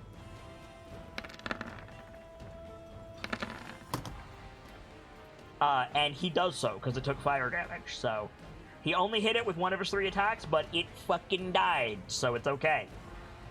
Dead troll. Okay. That's Shago's turn. He's gonna spend the rest of his time treading water.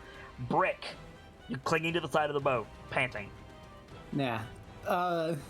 If I pull myself into the boat, can I still hit this thing? I'm gonna say no, because you don't have, like, a stabbing weapon. Alright. Then I'm gonna stay on the side and smack it with my hammer again. Like, Right. keep above water. Yeah. Grip onto the boat with one hand, brace yourself, slam, grab the boat again real quick. Yeah, totally, no problem. So I can still make this as a 2-handed attack. Yeah. Alright. You're gonna go underwater for like a second, but that's okay.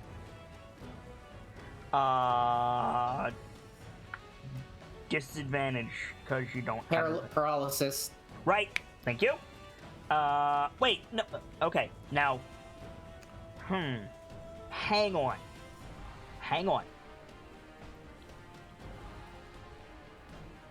Attacks against it have advantage because it can't move out of the way.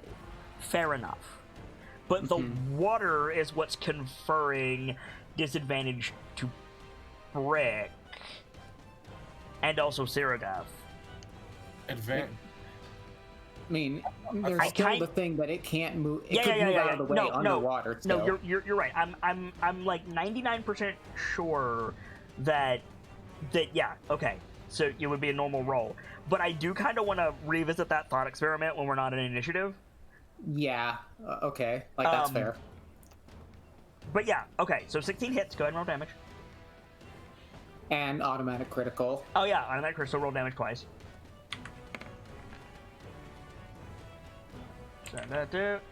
Roll damage again. I won't add the rage this time. Doop. There we go. Okay. So that's gonna be your turn unless you want to do something else. I think I'm good. Just gonna hold on to the side of the boat. Okay. Cyrodiil. Cyrodiil is going to be shouting something into Draconic that cannot be translated for family-friendly settings while swinging down at the troll. Okay. I love your wording on that. Stab bow. That'll hit. Go ahead and roll damage. Okay, and then I roll again because it's still critical, right? Yup, and if you do Searing Smite, that will also crit. And then if you Divine Smite, that will going to also actually- crit. I was going to actually ask you about Searing Smite because would that work? Because the troll is underwater, but the sword itself becomes like white hot. Yeah, can you... Okay, so first of all, roll your longsword damage again. Okay. So can you link Searing Smite in the chat, please?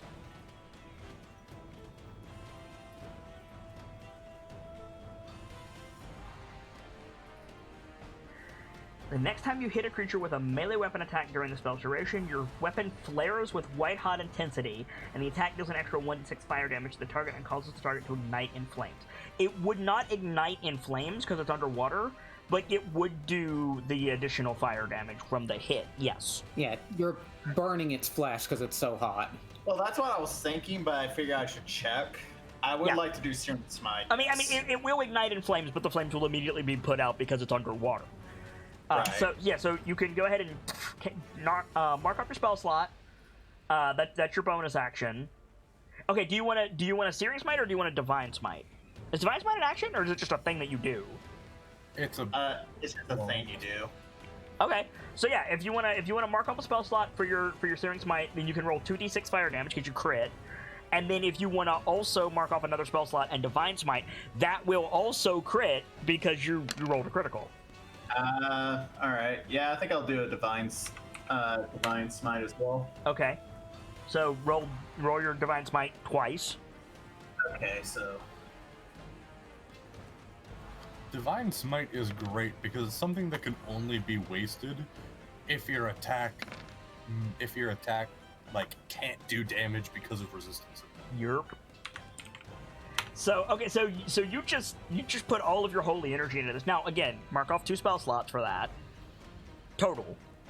Like, Yeah, so down to 0 at the moment. I can't get one back, but Right. that requires. so what does this smite look like? Like, what you said you're shouting draconic at this troll. Like, what happened? Like, take us through the motions of stab into, absolutely ridiculous amounts of smite.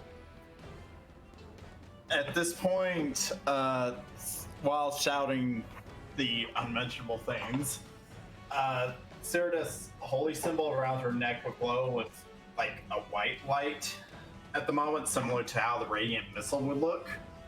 And the sword itself would just before hitting the water would suddenly like flare with a bright white intensity.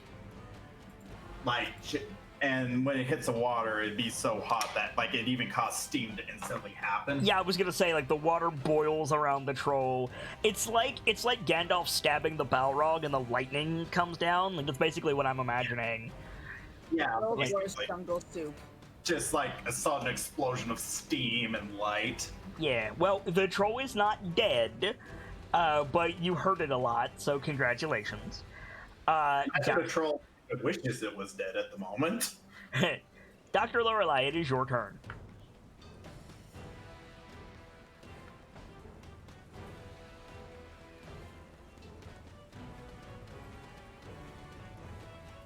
Sorry, I forgot I changed my button. Look over to Shago. Can you make it to the boat? I'm fine, Doctor. I'll get there. Then thumbs up. Start swimming over here. Okay. So, Z, you feel the water disturb above your head. Oh god, there's another troll. I think he goes to shout that, and then it's like, pop, doctor. There's one thing I'm wondering. What would it have been? Because Z was right next to the troll underwater. What would that have looked like underwater? A flash of light and then bubbles everywhere. Like Okay. lightning hitting the water almost or something? Basically. So what yes, actually, yes, that's exactly what it'll be. Are you doing anything else, Doctor, or are you just moving? You changed the button, Sibs. She just moved. Okay, you want to do anything else? Okay. And the troll's turn. The other troll is dead. This troll doesn't heal because he took fire damage. Can't get out of the chains. So we're back to Z. Z. Woo! Oh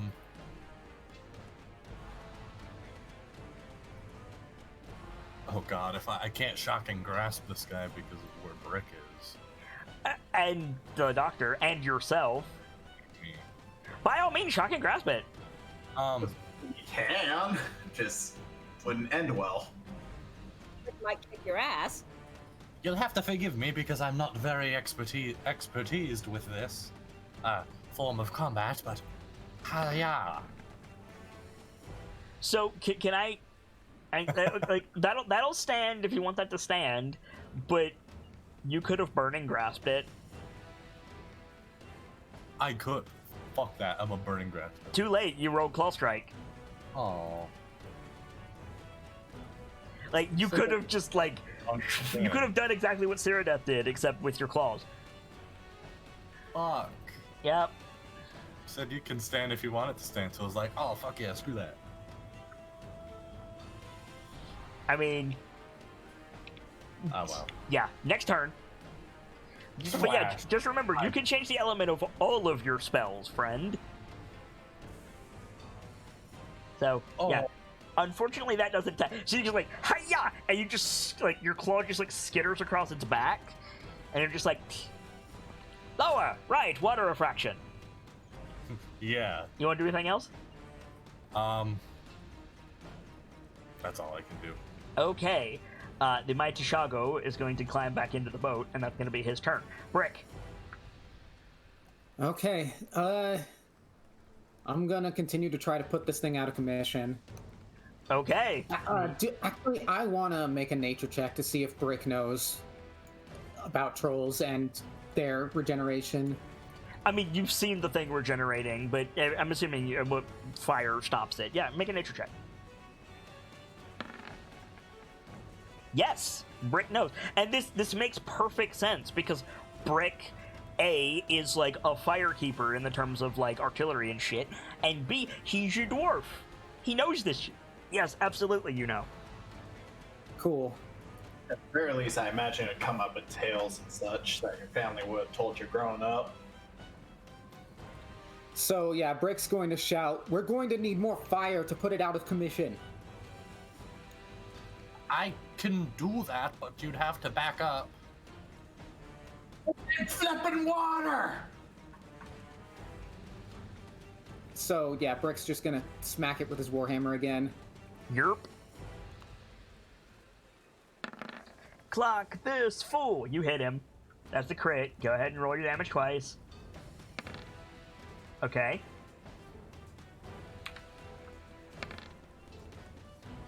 Nice. It's dead. All right. And so at that point, Brick's gonna use his movement to climb into the boat and say, "Now." Okay, you pop into the Burn it. boat. Yep. Cyrodiil, it is your turn. Okay, Cyrodiil is now just going to do the normal search strikes since all the spell slots are gone.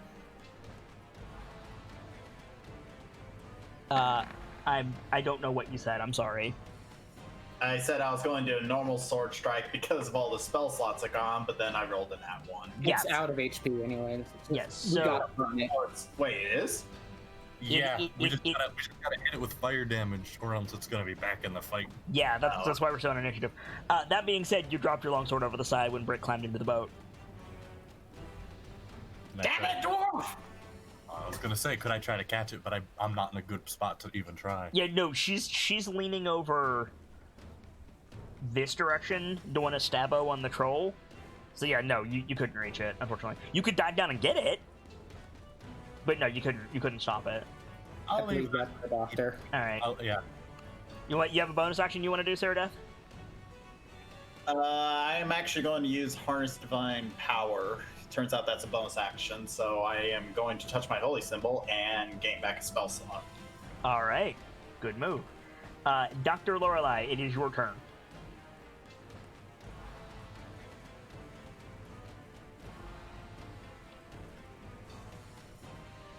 Sorry, does Firestar still work underwater or no? Would that negate it? You don't know. I think the doctor just, here goes nothing, and Firestar. Okay, wait. Hang on, please. I'm sorry. That's fine. How are you throwing the star? There's... Water. Well, no, it... Look at where you are and look at where the troll is. Fair. Swim under the boat. Dad? Like I'd say, like you could literally just swim up to it and just jab the star into its flesh. Yeah, you could. If that's like... Now, unfortunately... Oh, no, because you would have a... Would ninja stars stabbed like a punching dagger count as an aqueous weapon? I'm gonna say no because it's an improvised weapon, so you would have disadvantage. So it'll be a normal roll, and the 13 is not enough to hit it. So either way, irrelevant. Shoot. Did Sorry. the doctor see Cyrodiil's sword fall? Yeah, totally. You could see it like resting beside the troll. Yeah, then the doctor's gonna go grab it. Okay, cool. On the troll's turn, it regains 10 hit points, and it's still fucking paralyzed. So I'm gonna roll to see if I can get out of it. No, I can't. Okay, great. Oh, thank God, because I realized I would be in such a bad position. Best day the fuck ever. I cannot do anything to this troll. Z? Since they're out of the way, I need to double check the range. Well, wait. Would the doctor actually be out of the way in time? Because the doctor went to get my sword. Yes, the doctor has a swim speed. The doctor could go down Okay. there, grab the sword, and then go back to where she was, which is what I assume she did. Okay. I just figured, check to make sure. So there's a 15-foot cone for this spell. Again, burning grasp. Yeah, Yeah. but What? Burning hands would be put out by the water. Right.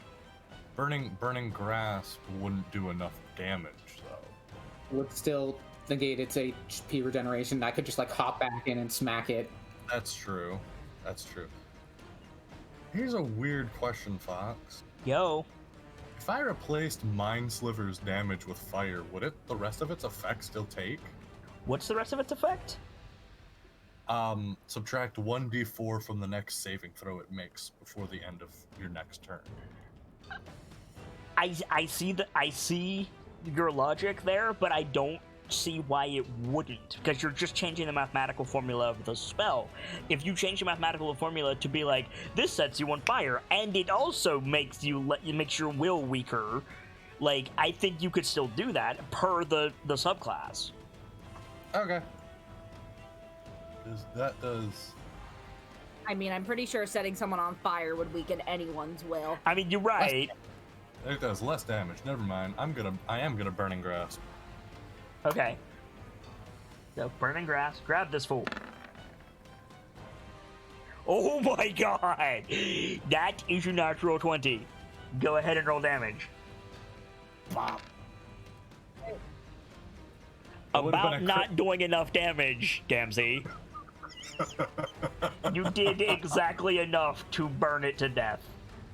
Yeah. It's died.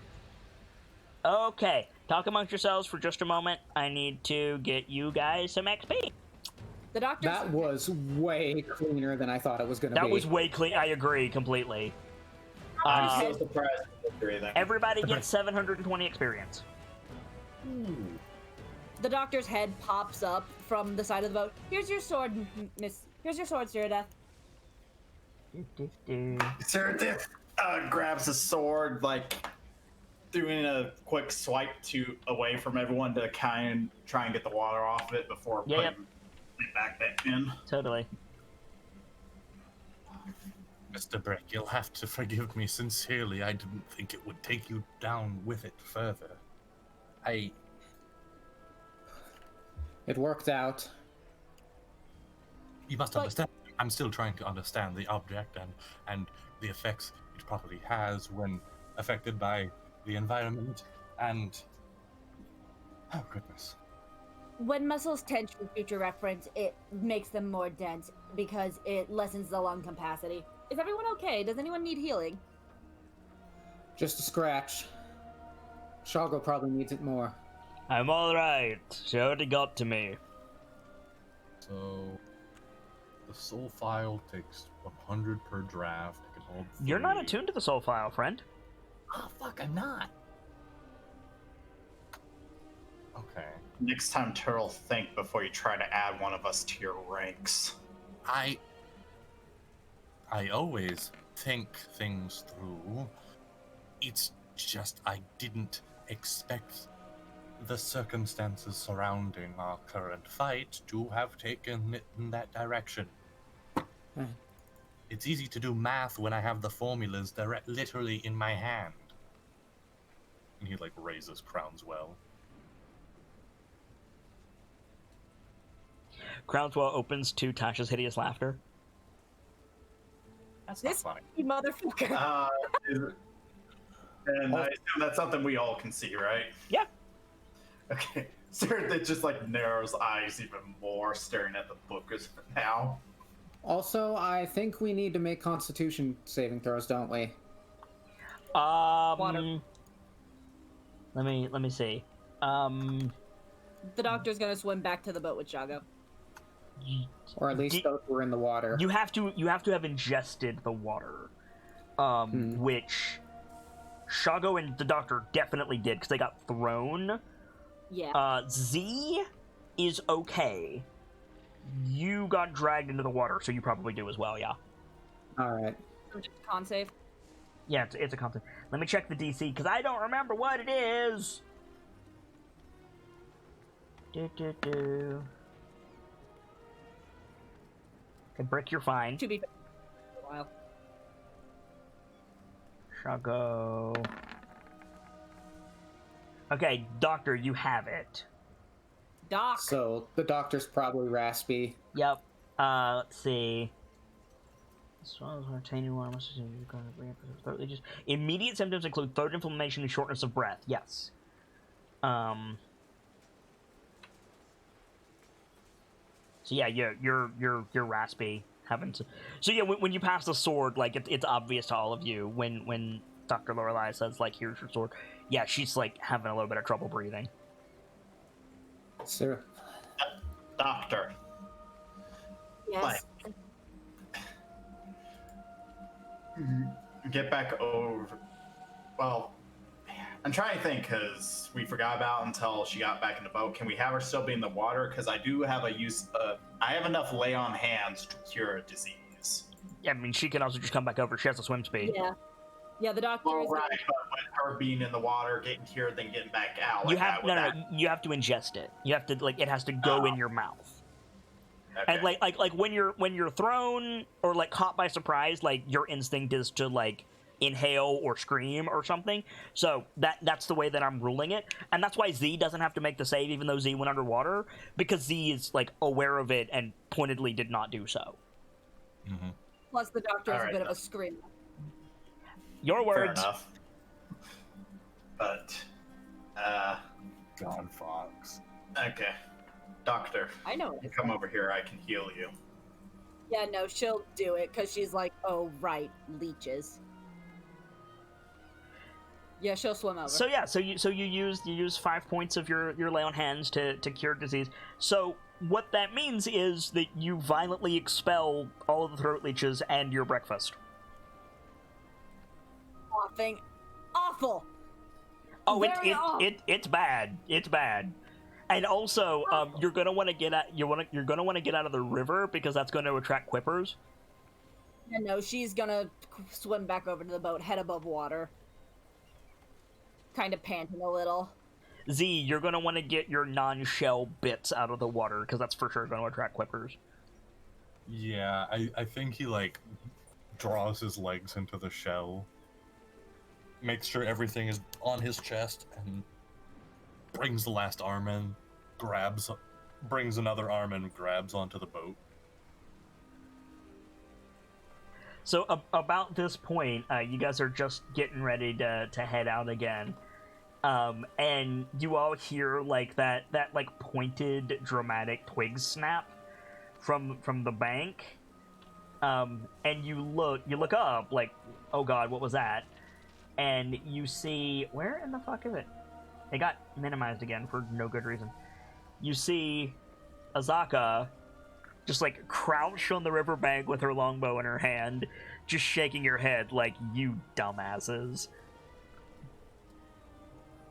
This is Zaka. What? Oh, Oh. hello. I'm trying to remember. Like, Z has met Azaka, right? Or Yeah. Azaka has met Z, right? Mhm. Okay. Yeah. Just trying to remember that for a sec. It wouldn't be a stretch to say we're on okay terms. Oh, right. I just couldn't remember if Azaka actually knew you or not. Or knew of you. That was my main issue. You led them into a troll den, Shago. You are not here to keep watch. We followed the river. You didn't wait.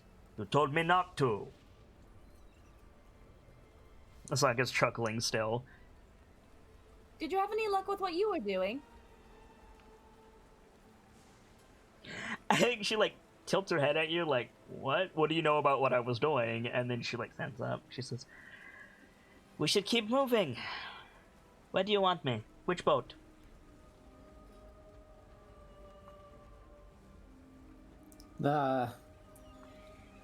Probably in the front one, because that's the one that actually has room, unless we want to shuffle around.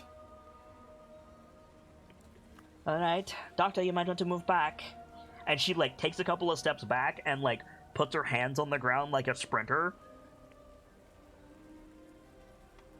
And let's see if Azaka can do this without making a fool of herself. There is a Yeah, no, chance Doctor that she's just gonna biff this and it's gonna be hilarious. Acrobatics? No, jumping is athletics. It's athletics. Okay. So, let's see. Oh, she rolled a 20, okay. So yeah, so Azaka, like, gets into a sprinter's position, and then kicks off the bank, jumps, and just lands heavily in the middle of the boat. Shago and the doctor both, like, bounce a little bit, but she makes it, she clears it. I think the doctor, like, is a little shocked, but smiles and claps politely, like, yeah. I would have loved if she had failed that. It's just like a cat miss. Oh, Shago would have jump. lost his mind if she failed that. Shago would have never stopped laughing. Shago would be taking damage. He was laughing so hard. But no, she made it. God. It's like a cat, like, misjudging their jump, prepping, and then just pratfalling. That is, well, that's one of the reasons I made her roll, but she passed, so. Those jumps that make you go, oh dear God, cat! Yeah, basically, yes. So she, like, settles into the boat, and she's looking, like, well. Like, better than you saw her previously. They're not entirely sure what's different about her, but she's got this, like, I'm not gonna say she's glowing or anything like that, but she's like, yeah, she's like, she seems paler than when she left you. She seems like well kept. Yeah, like, and in better humors, yeah. The doctor isn't gonna question it. Things are going well. You want to harvest those trolls? We should do it now. I don't have anything I want. What can you harvest from a troll, anyways? Their blood is a powerful curative, with mixed well, if any of you know alchemy. The doctor kind of perks up a little bit, because, of course, it's just a question of I don't have anything to keep it in. That would be the issue. The doctor's, like, gonna check her bag, and it's like, I would take it, but I don't have anything to carry it in. Do you have a way to get it? I have a scalpel. Do you have a way to purify it out of the river, I mean? Probably not. Fair enough. I'll have to keep that in mind, though. And is that written down somewhere in her, field anatomy book? No. Then, yeah, no. She pulls out the field anatomy and books, writes down troll blood, powerful curative? That's very good to know. Thank you for telling me that.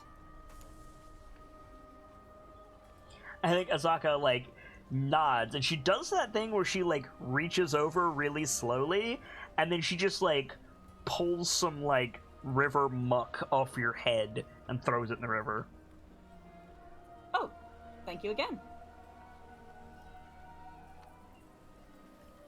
She's almost, like, dainty when she picks up the paddle and starts rowing. It's weird. She's acting weird. Are you quite alright, Miss Azaka?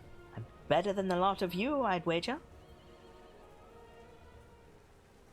I certainly can't disagree, but you've got something about you, and it's... I haven't been ensnared by a demon, if that's what you're asking.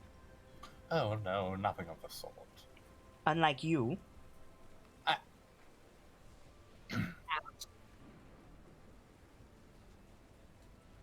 I mean, she's got you there.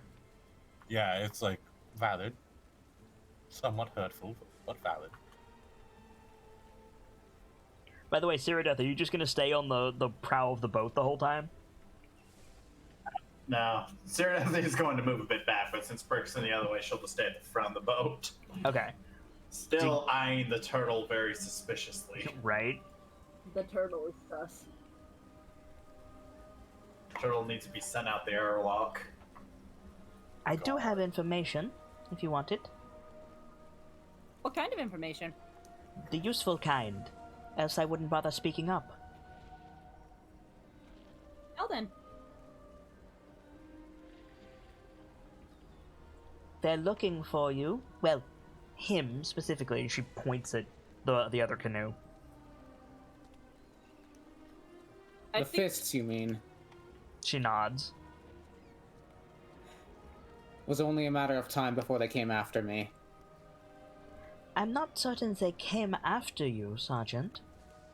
They just received orders and were in the area. As far as the fort is concerned, I'm probably charged with dereliction of duty. I believe the word is treason? Ah, that too. Lovely. Oh dear. And she like holds again, makes a point to posture, sets the oar across her lap, and holds out one of her hands with the palm up and starts ticking off on her fingers. She says, I don't know all of the words, but I tried to remember them. Treason, desertion, Yep. insubordination, and the one you said. Dereliction of duty, yes. That one. Desertion. Yeah. As far as Porter's concerned, those are all true, but I've done none of them. What do they mean?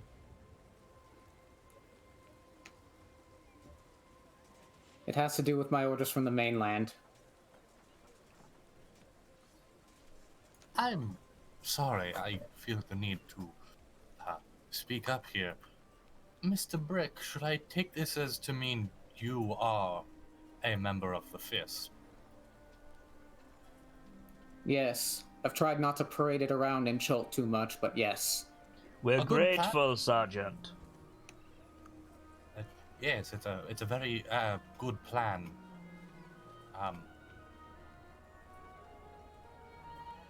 But those are hefty claims against you in their eyes, is it not? What did you do? I followed my orders from the leader of the Fists, Marshal Ulder Ravengard. Oh.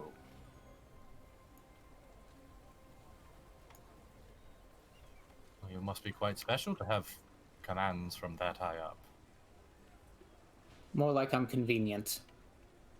Can That is so true. Holy fuck. Ouch! that is much more unfortunate. It's fine. I'm not ashamed of what I am, and I take pride in being a member of the Fists. As you should. As long as you can forget their lesser their treatings of the other kinds, such as you and I and the good doctor and Cyrodiil. They do good work for the people. You forget yourself, Turtle. They treat us the same way. I suppose they do, don't they? And that's something I don't agree with, any of it. They've come to my home more than once or twice asking, demanding I give them information. Information they have no right to. Only information? I'm surprised. I assumed they would take your supplies. They take ours. Yeah, I rarely had much that they could take. I learned something what- else, too. More interesting than that. Go on. They're looking for someone else. Who are they looking for? Who? Not the name I know, but apparently he's in the jungle. I'm sorry, do you remember the name? Cinder? Simba? Something like that. Do we recognize the name? Make a history check.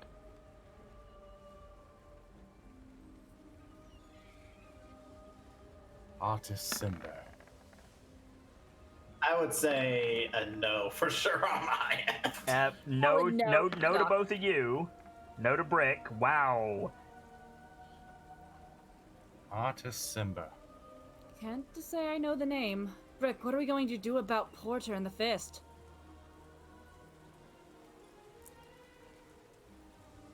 We can't engage them. Not yet. Not yet. You Forgive me. can't engage them, Sergeant. You will, If I'm forgive- caught, that's the end for me. I'll be sent to the gallows. True for all of us, I think. Well, maybe not me. The rest of you. Good lady, if you were sent to the gallows, they would be there for quite some time waiting. She gives you this look, Z, that is... It's not just offended human. It's also like, I know where to Offended bite cat. you to bleed you out. I'm I like to imagine, like, assuming Saradeth can see that look, Saradeth will be looking back at her like, I know, right? I'm sorry, I was attempting humor. Well, you're It not failed wrong. miserably, What Turtle. precisely do you know about my condition, Turtle? Well, from my observations, you've proven extremely resilient. I would assume a mere rope would be nothing for you to resist. I would starve eventually. I suppose. While I have the metaphorical floor, if they are looking for Artis Simba, we need to look harder. Why? He is a man of great interest. He is The a fifth foreigner, yes? I believe. I'm not quite sure. Is he rich? I've never met the man myself, but I've been looking for him. Both of the Chultans turn to look at you like, what the fuck did you just say? The doctor looks at him that way too, like, wait, hold on. And it's not just me and the fist. Frost giants as well. Does the doctor know what a frost giant is? You know what a frost giant is? You're in the middle of, the West African jungle. There's no frost giants here. It's too hot. Yeah, I think that just kind of puts a look at the doctor's face like she might be sick of that, like, what the fuck? At great risk to themselves, they've come here looking for Artis Simba because it is believed he is in possession of an artifact that they want. You see, the Chultans have a quick, back and forth, and then Saradeth and Brick, you see Shago and Azaka, moving the canoes to the shore. Saradeth would follow suit, feeling like something just got, set up or chosen. I'm sorry, what's happening?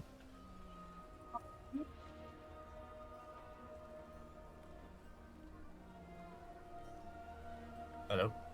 Hi. I'm muted while I'm setting all this up so you guys can talk. Frost giants.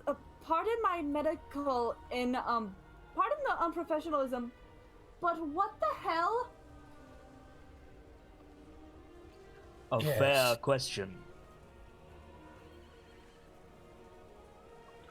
Let's start with this. If you know of threats to this jungle, or to those under the care of us guides, you will speak, or I will shoot you. Oh, there's no need for a threat. I'll tell you what I know. Saradeth just merely nods at that. I'll tell you what I know happily. Why didn't you tell us before? Well, to put simply, information at times escapes me until relevant. It is the mind of a researcher. So you're stupid. So you're... I am not stupid. Well, stupidity is generally based upon one's ability to think something through, not so much their ability to remember. You talk a great deal and don't say anything, Turtle. Blame Blackstaff. I think they look at the Chultans look at each other, and then Shago goes, "Who?" They're a great, mighty mage school and guild in the city of Waterdeep. It is where I was trained. Do they die if they don't have water? No? Why? I mean, probably. Because the jungle doesn't care how smart you are. how powerful you are, how much influence you have. The jungle does not care. Right. Well, shall I, retrieve my notes then?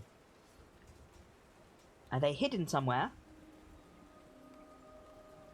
Not particularly well. He, like, reaches into his bag. Yeah, they can't stop you. Like, He pulls out this, like, book. Opens it up. Right, where shall I start? You want... Crossbow opens to the first page.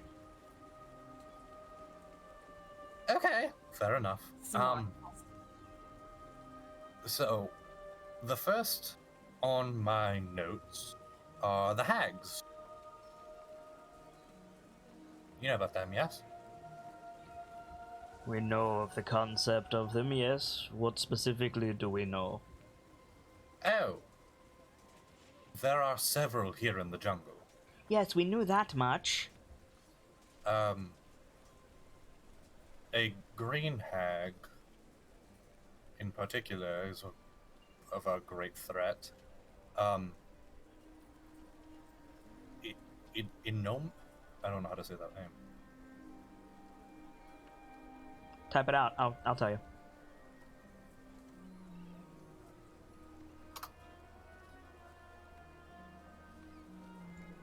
Innominat. Ah, the nameless. Innominat. Is that a name? Technically, it means the nameless. We don't really Unsettling. bother with the names of the undead. My notes say they are responsible for the deaths of everyone in... Can I say that? Ambala? Yeah, you can say it. I can't remember what parts of this is like... None of this is regarding the curse you can't talk about. Innominat is responsible for the deaths of everyone in Ambala. What's Umbala? The Choltons look at each other and start, like, muttering. Like, Shago is, like, muttering earnestly. And Azaka is, like... You can see Azaka's, like, entire posture is changing. She's getting mad. And Shago says... Do not speak of things you don't know, Toto. I am simply giving you what I have written down. Shago, like, moves to Azaka's other side. It is as you act. He says, have you ever been to Umbala?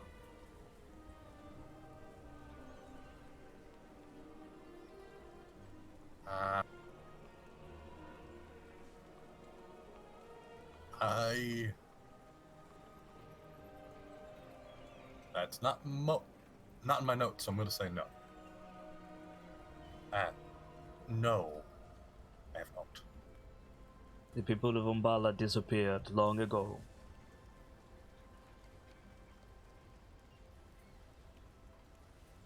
The research I have done indicates the cause being the green hag I aforementioned.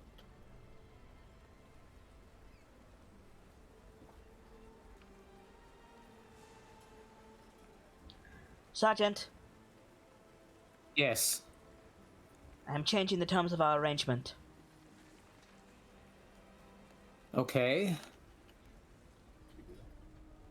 I am staying with you after we recover my mask, and we're going to Umbala. All right.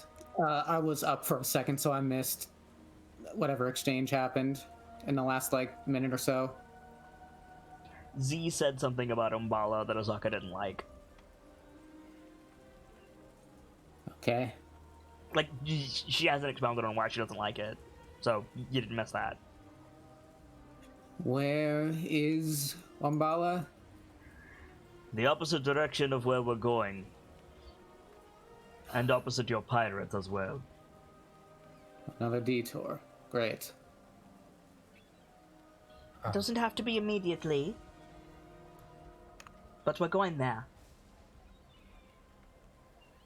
Shall I, continue?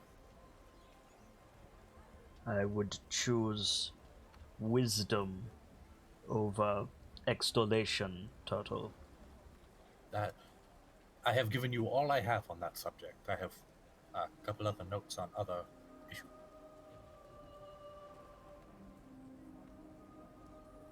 Before you continue, he turns his head. How do you know how to get to Umbala?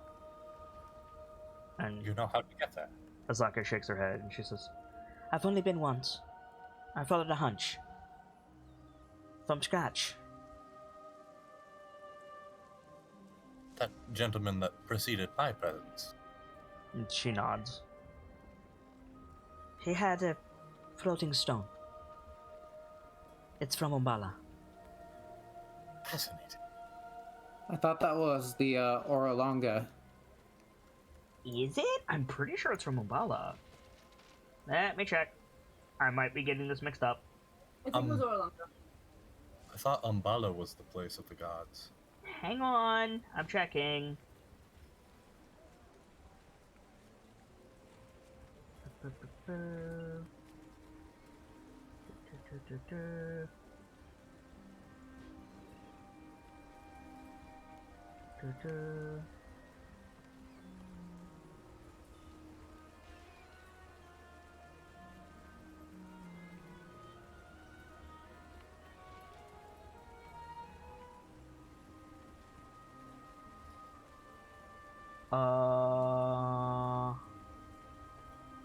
Is it not Umbrella?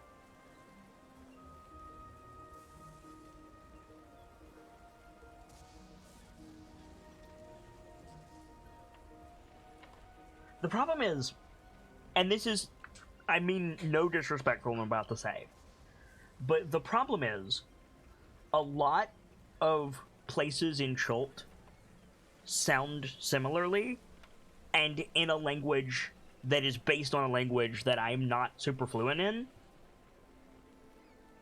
And so I get confused real easily. Absolutely fair. And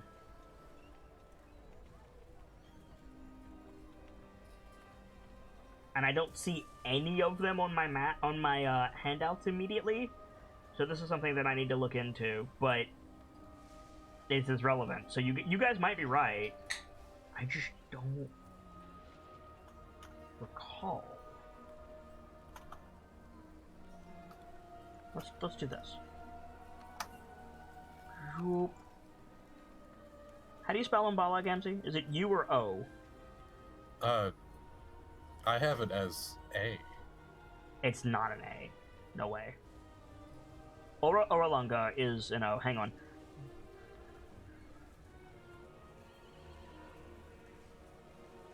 No. No. The floating stone is not from Oralunga. So, if I said that before, I said that incorrectly. I'm sorry. No. The floating stone... Oh, Umbala is with an M. And no, it is... Yeah, it's from... Yes, Umbala... I was right. It is Umbala. It's M-B-A-L-A. Is how you spell it. And yeah, Umbala is where... Like, so what I said as Azaka is correct. What I said previously about it being in Oralunga is wrong. Sorry about that. Okay.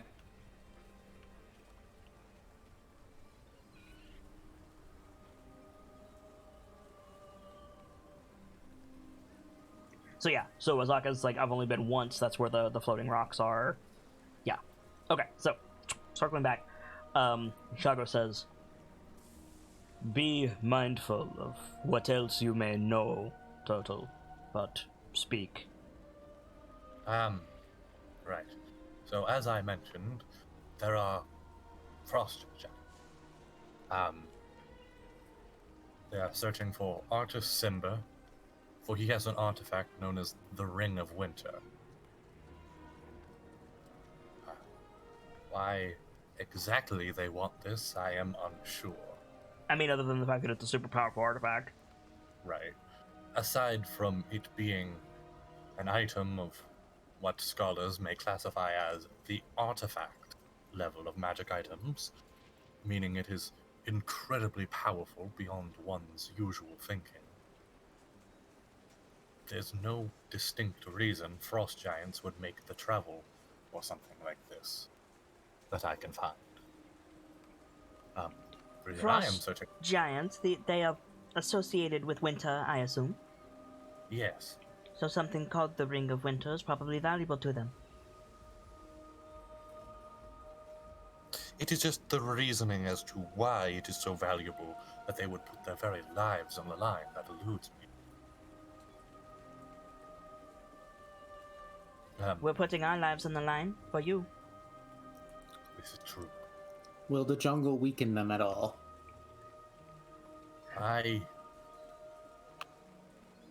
Is that something Z would know? Make a nature check.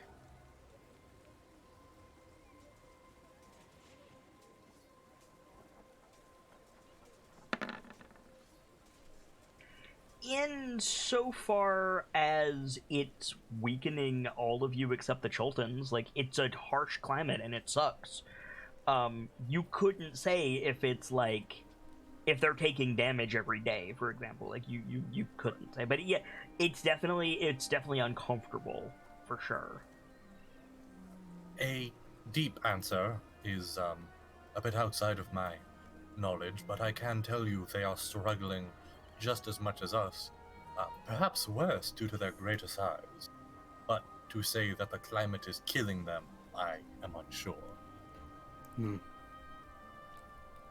You have experience with these things, Sergeant.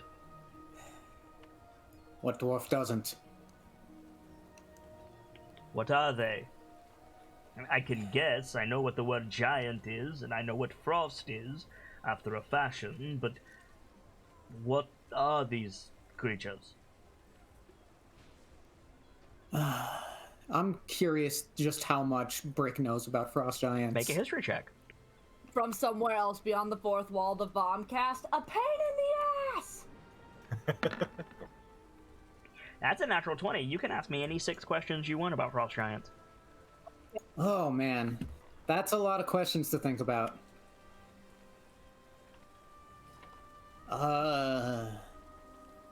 God, I don't even know where to start.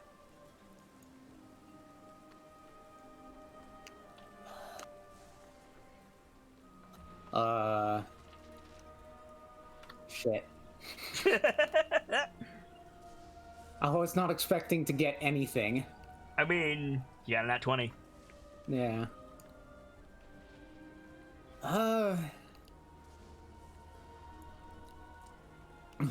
So, first off, so that means itself that Brick is familiar with frost giants, like giants in general, and frost giants. It's like what dwarf doesn't. Like, Brick is apparently like particularly learned when it comes to giant lore. So keep that in mind. yeah. Could Brick have been born to one of the families belonging to the Great Hold? I don't remember what it's called. Gauntlgrim? Gauntlgrim? Gauntlgrim is pretty far from Baldur's Gate. So, and Gauntlgrim was taken recently. By Dwarf Reckoning, anyway. And also, Brick has assimilated into human society, so I highly doubt it. I think he's Baldian. That being said, his master could be from a dwarf hold.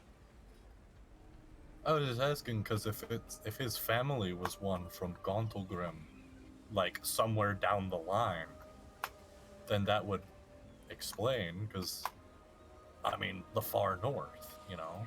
That's the thing. Gauntlgrim doesn't really have its own history. I mean, it does, but it's a new, like, Gauntlgrim was out of dwarvish hands for 3 editions of D&D. Oh, jeez. Yeah. Spanning thousands of years. It existed, but it was lost. It's only been claimed by Brunor in the last, like, 20 years or so. So, Brick is very, very unlikely to be associated with Gauntlgrim in any way. That being said, dwarves value permanence, and they write everything the fuck down, and they pass down legends, and they care about being accurate and all of this other stuff.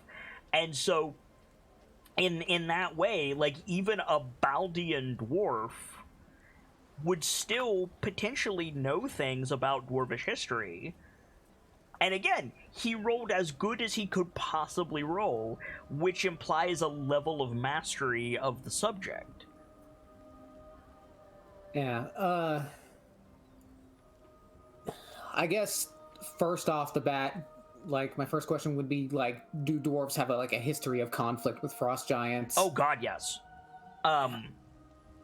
Like, first of all, giants have a history of conflict with everyone. Let me just file that away right now. Like, giants went to war with dragonkind. Like, the concept of dragons, the giants declared war on. Like, that should... There are somewhat contentious people, let's say. The giants think that everyone growling in the background. knows, and as far as they're concerned, it doesn't matter if you did or didn't. You did. So to answer your question, like, do the dwarves have a history of conflict with frost giants? Yes. They have more of a conflict with hill giants and fire giants, but frost giants are certainly on the menu. There's a long history of that. Mostly the more wild clans have dealings with frost giants. So dwarves, in the way that I'm making this internal canon, dwarves are split beyond the usual hill dwarf, gully dwarf, shield dwarf, whatever thing. There's basically 3 dwarvish factions, if you will. There's the holded dwarves, which are kind of what we consider when we think of fantasy dwarves. They're the forge masters, underground cities, underdark dwelling, plate mail clad, hammer wielding dwarf motherfuckers, of which Brick is one, right? Then there's the Forgotten, which are basically constructs. They're like stone construct dwarves, of which the modern dwarves have inspired a lot of their technology from stories and artifacts recovered from the Forgotten. And then there's a third faction that's basically shamans, is the best way that I could describe it. They live like out in the open air instead of underground. They breed like eagles and griffins, and they go they go out and they do things in the land as opposed to bringing it back to a dwarf hold and forcing it to their will. They don't really carve tunnels and stuff. They to say they live off the land is not accurate, but because they're still dwarves at the end of the day. But they have a very different philosophy, so to speak. I don't have a name for this faction. I've been referring to them kind of as like feather dwarves, just because they fly around everywhere. I don't really have a proper name for them yet. They have more dealings with frost giant than the landed holded dwarves do. But that's not to say that Brick has ever had a run-in with a frost giant. That being said, Brick personally has probably never had a run-in with more than a single frost giant ever. Baldur's Gate is in the south. That's the main sticking point in that. And also, giants are rare. Giants are rare, and they don't travel in groups, usually. A giant is enough to fuck up a dwarf hold. So, like, it's... The fact that Z is talking about frost giants, plural, looking for this ring, that's like... Yeah. What? No, that's not a thing. Frost giants are solitary. I was going to lead into my second question. Why would they come to the jungle to find this ring? Like, could I think of a reason for that?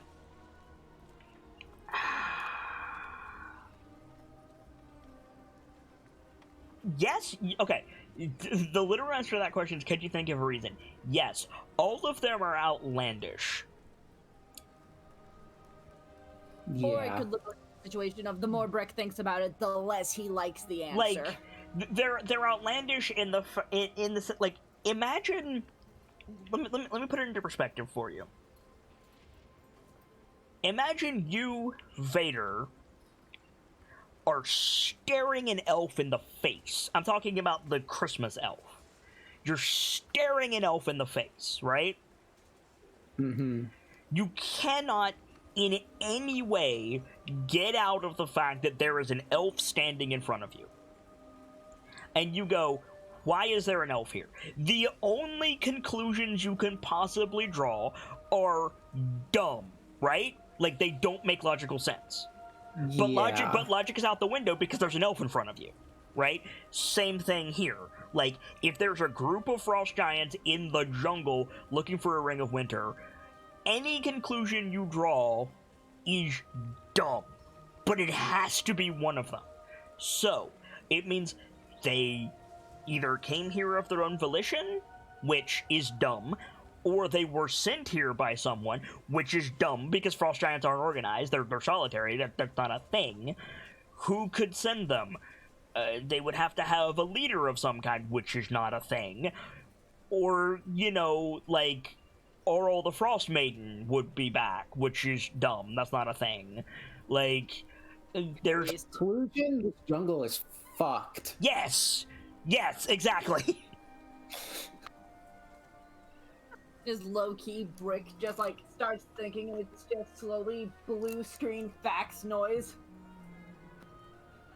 It's like just like all the like equations and stuff appearing behind his head. Rick just found out Santa's real and he's not happy. Yeah, basically. Oh my god. Well, imagine, what would you do if Santa was mad at you? Like... There is not a single conclusion that Brick can draw from why in the fuck they would be here looking for this ring that is good. Not a single one. Every last reason means someone is gonna get fucked.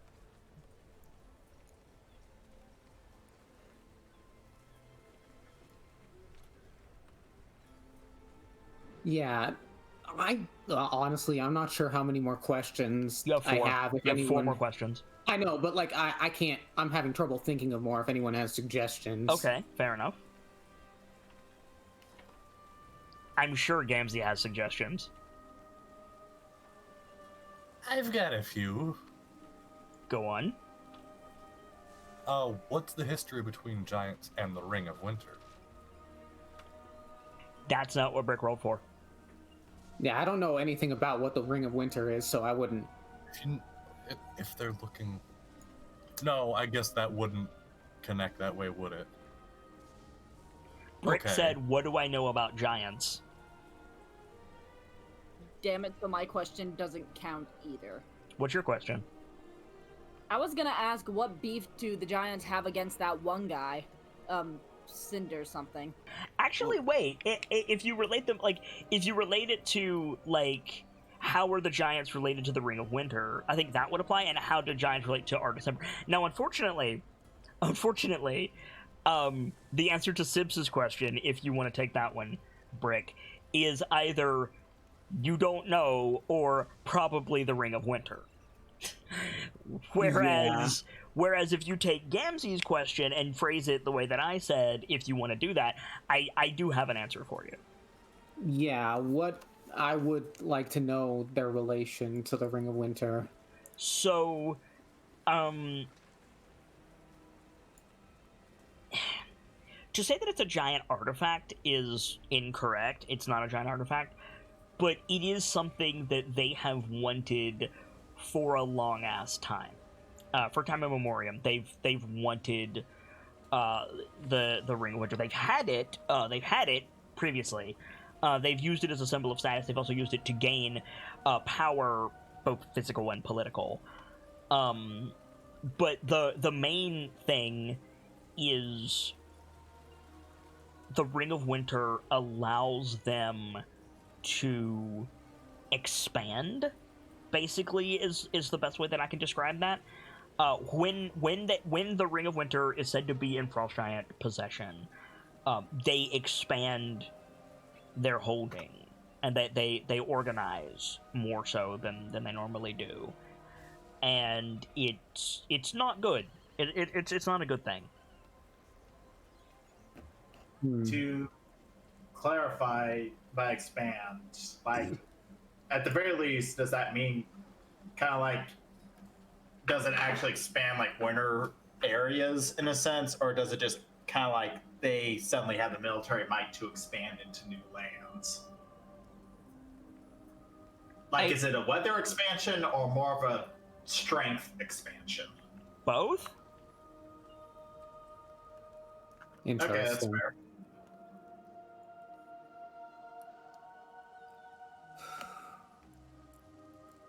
Three more questions, gosh. Spoiled for choice here. Yeah. Could ask weaknesses. Yeah. Like, do they have vulnerabilities? Are they smart? Are they smart? Yes. God, yes. Even hill giants, which are said to be dumb and brutish and whatever, they're smarter than trolls, which is saying something. They're about as smart as an orc, like an average orc. All the other giants are minimum as smart as an elf. Like, they're smart. As far as weaknesses, in a blizzard, none. A frost giant, like, on a glacier in a snowstorm is nigh invulnerable. Kind of like, a waterbender at sea, right? But yeah, like temperature, climate, these things are definitely a factor to be aware of. So here in the jungle, they would certainly be mortal if, giants. They would, they're not particularly, like, resistant to, spells or weapons like Azaka is, right? They're just extremely beefy and hard to bring down. This is probably the weakest you would ever find frost giants ever, which is probably why there's more than one of them. Yeah. But that does not make them weak by any means. Oh, yeah.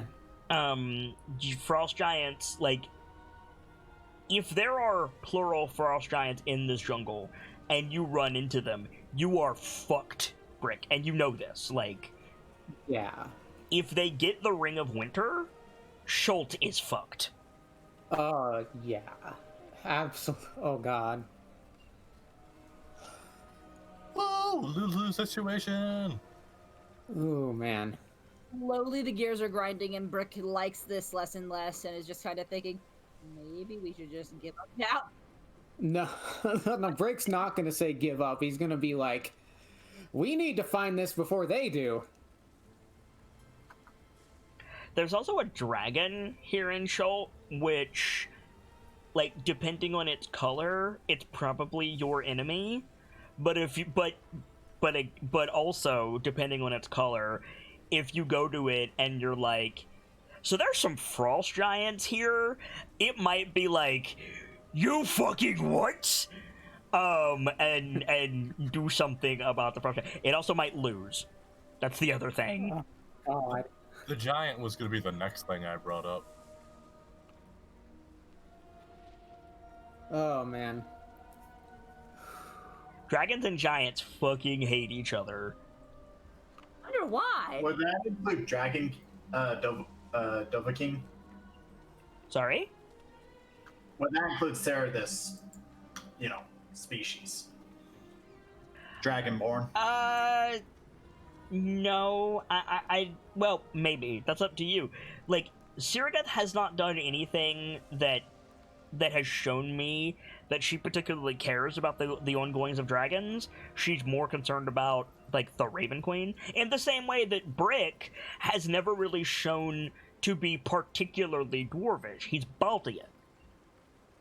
Yeah, that's fair. Just figure out and check and make sure. Not to say that he's not, but if Brick suddenly started talking with an accent and asking for a pint of ale, I would be like, what brought on this change? Simple Brick been hitting the Tej. And yeah. to be clear, that's not to say don't go that direction if you want to, Vader. I'm just saying it would be a change. Yeah, I get that. I believe you still have 2 questions? Uh-huh. Alright, so... Vader, already know the answer to this question, but I'm going to ask it anyways. Do they have immunities? I don't actually know. Let me check. They're immune to cold. I was gonna say, I'm assuming they're immune to cold damage, but let me check. What's your frostbite? I'm gonna see if they have anything else that's particularly interesting. Nope, that's it. Yep, they're immune to cold damage. It's damn hard to knock them over. Yeah. I've got a suggestion for you, Brick. Alright. Do dwarves have any particular strategies for taking them on? That's a good question. It's a very good question, yeah. I'm gonna ask that. Okay, and that'll be your last question, I think? Yeah. Okay. Yeah, if you are assaulted by a frost giant, or a giant in general, what you want to do is you want to bring it down to your level, bind it so that it can't move, and, like, take out its frost breath. So basically you want to, Gulliver Travels this bitch. You need to, like Lilliput him, like put him down, bind him up with rope so that he can't break out, get rid of his frost breath, and then just hack at him until he stops moving. If a giant can move, you're at a massive disadvantage. Yeah. Sounds like a very miserable way to go. It is a very miserable way to go, but that's how you have to deal with big creatures usually, is you have to tie them down. Oh, Like, it's the same tactic used for dragons, like... Right, that makes sense. It's just like can you imagine being on the receiving end of that? That would suck so hard. Like dwarven siege weapons, like trebuchets, catapults, ballistas, stuff like that. Giants have caught the projectiles and thrown them back. Like you have to immobilize it. That's the key. Like an Adad and Hoth, you gotta immobilize it. Yeah. So Brick would finish pondering, and he'd turn to the others and say, I do know a little bit about this Ring of Winter they're after. They've had it before, and every time it's in their possession, they've expanded their territory immensely. If they get their hands on it, Chult will never be the same. They can do something here. It's hot. The Ring of Winter will make it not hot. Sure, just I think just like glances at him, like just without worrying, like, really? How long do we have, Sergeant? I don't know. One would assume until they find Artist Sember. That means we have to find Artist Sember first. Right. If we run into one of them, the best way to take it out would be to tie it down, bring it to our level. If we run into more than one, which is what the turtle seems to be suggesting, we need to run. We cannot take down a group of giants. Out of curiosity, giant can mean a great many things. How big are one of these? They're huge creatures, aren't they? No, they are gargantuan creatures. Okay, I'm looking at the page and it says huge. Is it huge? Okay, then they're huge. So they are bigger than a thunder lizard, is the answer. Yeah, exactly what Brick would say is they're bigger than a thunder lizard. I have a question. Yo. Would the Field Anatomy book have anything on giants? I don't think so.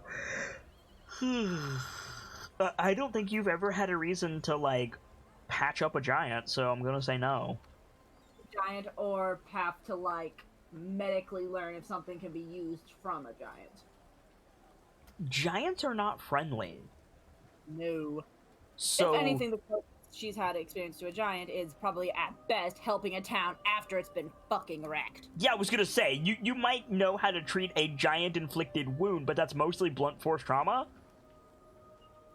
Well, that does raise the question: has she seen a town wrecked by one? Because that would at least give her an idea of how I much. mean, yes.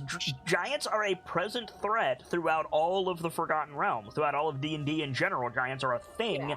Like, it is not unheard of. Like, very few people are gonna be like, "What's a giant?" But they're uncommon. So literally, here's my question. Would it be a stretch for Sue Lorelei to say, you know Port Nanzaru? Flatten that to the ground and expand that in like 50 miles in every direction. Say goodbye to the fort, then. Say goodbye to everyone.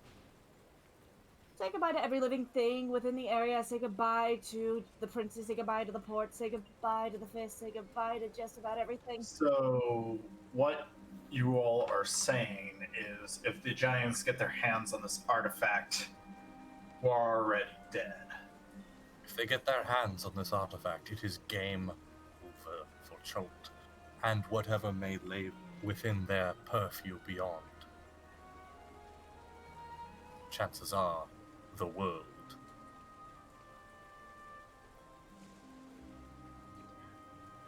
That's all you know. Let's keep moving. I do have more. There is a dragon. I do not know its color. I do have its name, however. The children look at each other. Yes, we're going there. To Tinsdello? I don't know how to say his name.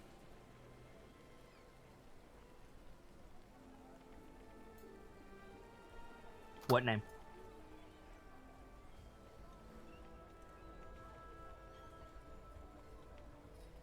He typed it out. Zindello.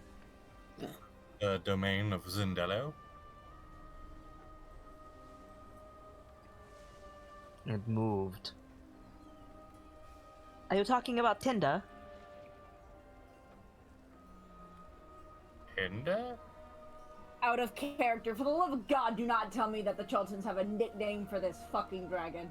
No, the dragon has a nickname for herself. Of course, Zaka knows the dragon's nickname for itself. She's a jungle guide! You'll forgive Take me. a psychic damage right here, right now. Just, You'll forgive me. Tinder? There is a dragon in the jungle. It is not kindly by any means, but it is intelligent. It has a name. I don't know if it's the same dragon you're talking about.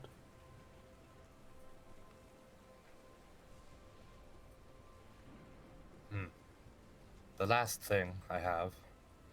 I suppose you'd want to know why I'm looking for Artis Simber. This should be good.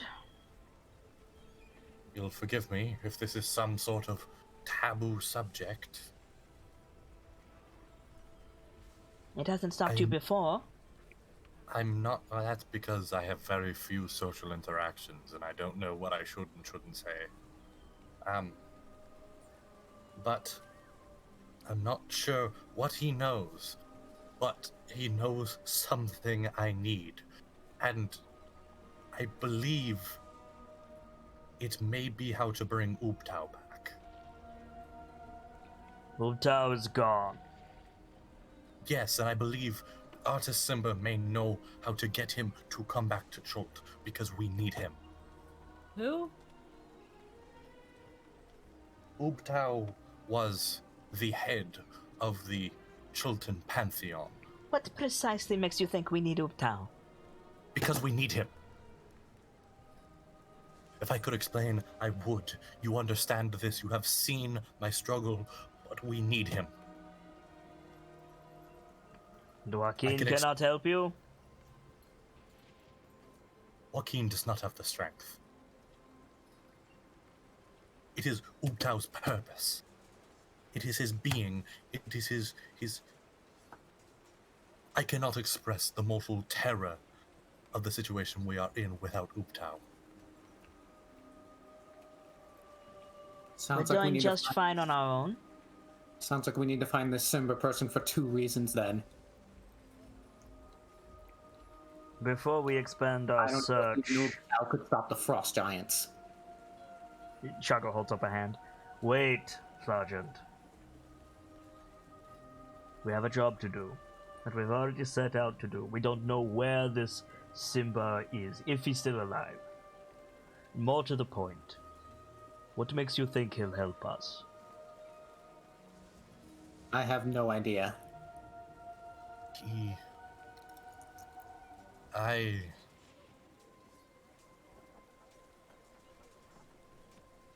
don't believe.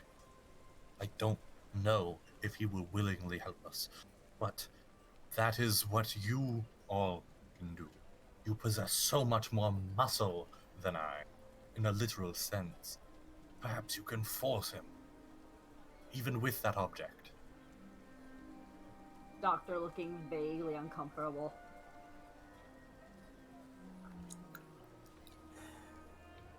For now, we'll focus on the task at hand.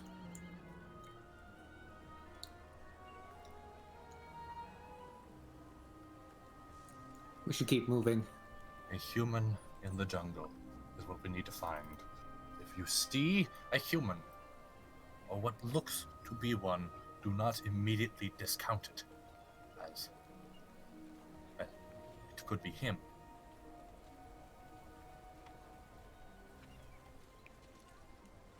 And if he interferes with what we're already here to do, I'm going to kill him. And then the ring falls into our protection. And the information is lost until I'm inclined to give it to the giants if it will make them leave. They won't.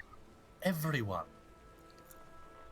They won't leave. They'll flatten this entire area, kill everyone in it, and It sounds like they can do that anyway. With the ring, the world is their glacier. I don't care about the world. I care about Jolt. Chult will be the first to freeze. You heard what Hendrik said. The territory grows every time they get it. If they get it while they are here, Chult will be a glacier, a lump of permafrost.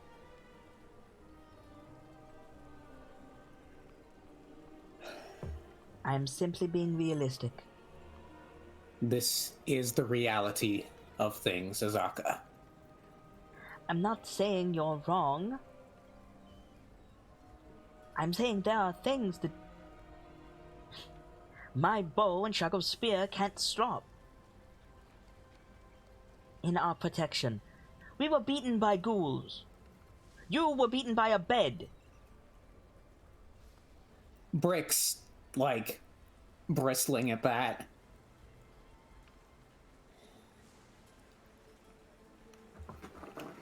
Let's keep moving before one of us says something we'll regret. I'm just saying. We need to be realistic. I get that. But if fortune favors us and we get the ring, we need to keep it away from them. Certainly. Until they arrive for it. I'm not going to die protecting it.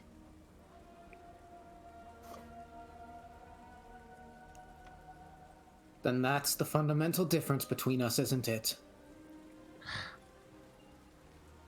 This jungle is full of threats. Some that, yes, can hurt me, despite things, Sergeant. I prefer to stay out of sight and scrabble out what living I can. I will do that under new rule. if I have the opportunity and the giants do not avail themselves, I'll throw it into the sea. Wash my hands of it. Very well. At that, Brick turns away and starts heading towards the canoe to push it back into the water. Yeah, the Chiltons push the canoes back into the river as well. So you guys want to head off again is the plan? Mm-hmm. Yeah. Yep. Probably till nightfall. Probably till nightfall. Alrighty. But nightfall's not here. Sorry? Nothing, I was just making a joke. So if you guys want to take a short rest while you paddle, you can. That's not going to be a problem. Shago is going to steer the boat. Do I get spells back on a short? I think that's I think you do, yeah. Arcane Recovery. Right, I can use Arcane Recovery once per long rest to... I get my second win in action surge back, but not my rages.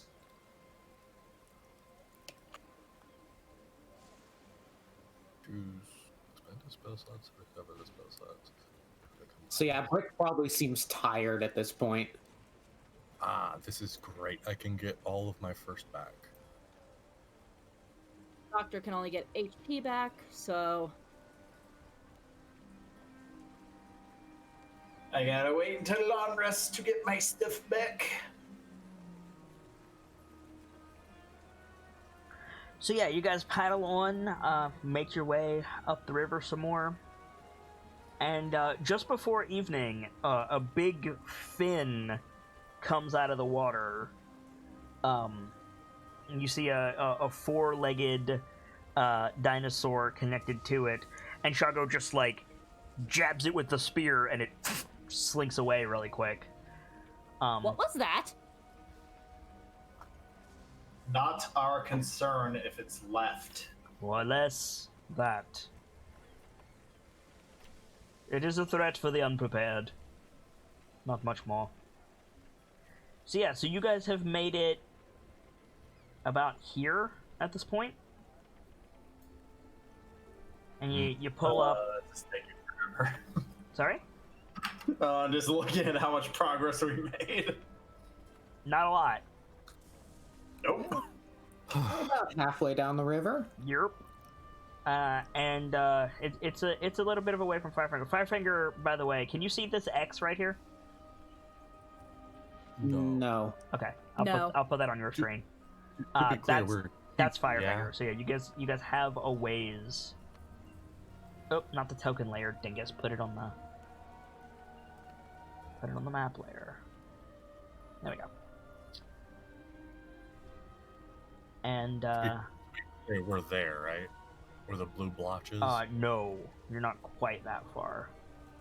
You're between the words river and Tairiki. Ugh. Oh, right, because each hex is a day. Correct.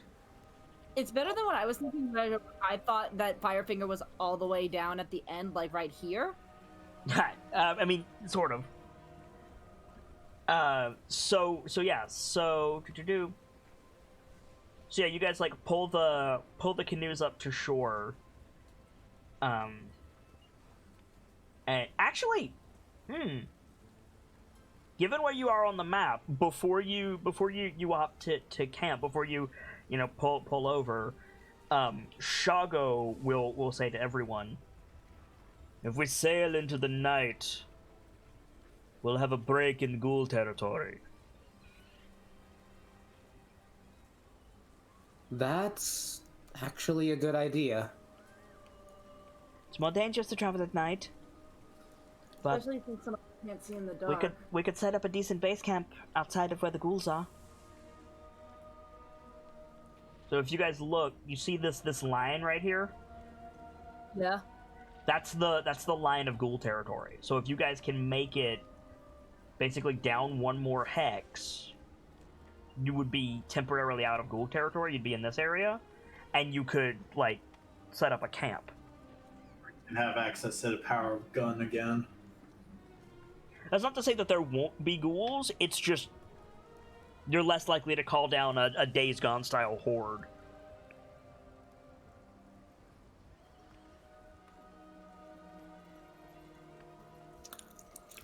Do we risk it, Sergeant? Honestly, I say we do. I'm gonna need everybody to make a con save, please. Boy.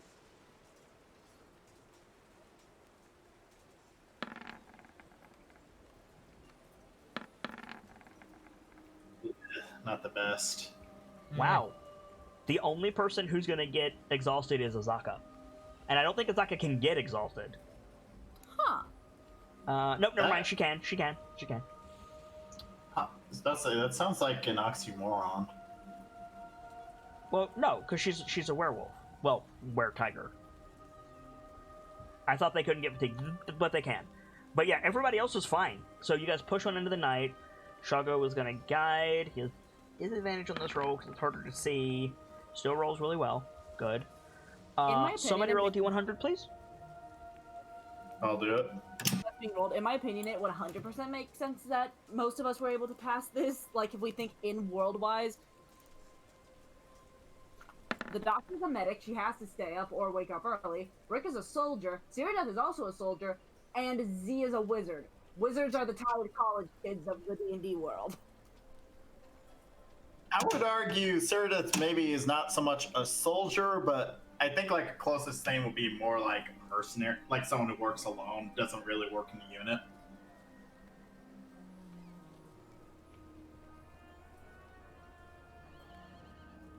So sleep is I for rolled the an weak. interesting thing on the random encounter. I need to see what it is, so talk amongst yourselves. Yes, sleep is for the weak. Why do you think I have the enchanted armor from the queen? The doctor will 100%, if this ever comes up in conversation, try to find a way to force Cyrodiil to rest, because hell. Mr. Brick, Yes. once we do reach camp, I was wondering if you'd allow me the privilege to inspect your weapon. Any reason why? It's much more compact than the ones I'm used to, and I'm quite curious if it has anything particularly special.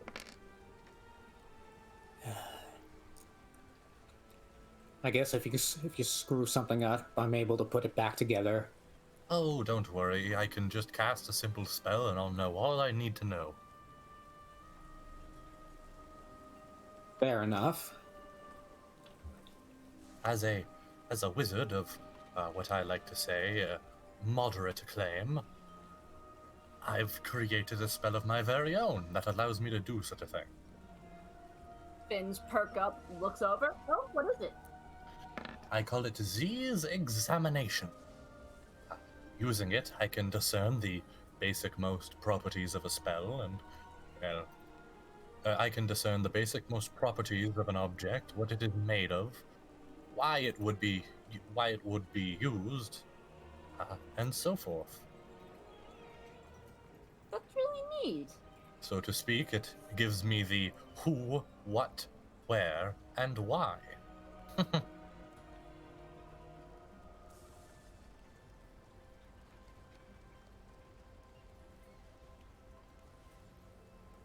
I do apologize. I need to make a map. This is kind of a big deal. Oh Oh boy. no. I'm glad I got those spells back. I wish the doctor did. I really wish I had a rage left.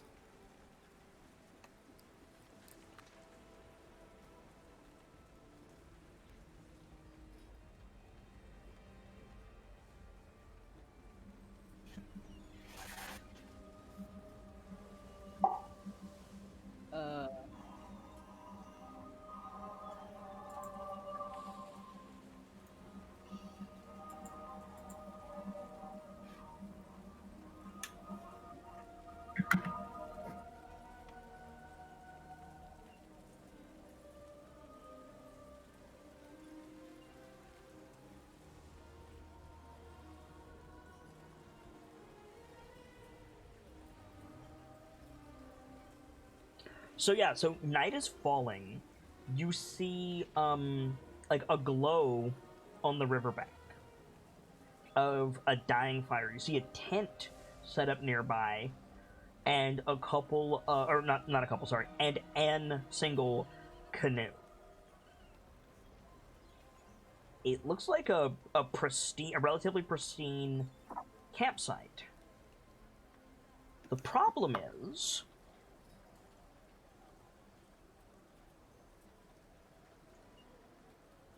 Oh. there's a couple of thunder lizards fighting close enough to the camp to potentially destroy the stuff that's there. And if there's a person inside, probably kill them. So, I'm gonna need you guys to roll initiative, please.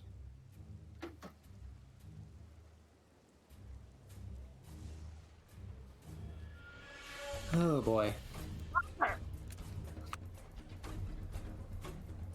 Oh, another good one.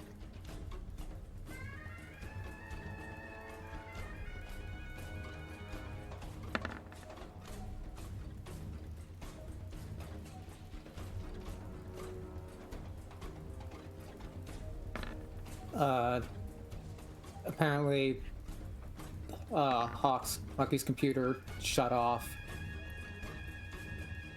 Alright. I'll roll for Cyrda for now.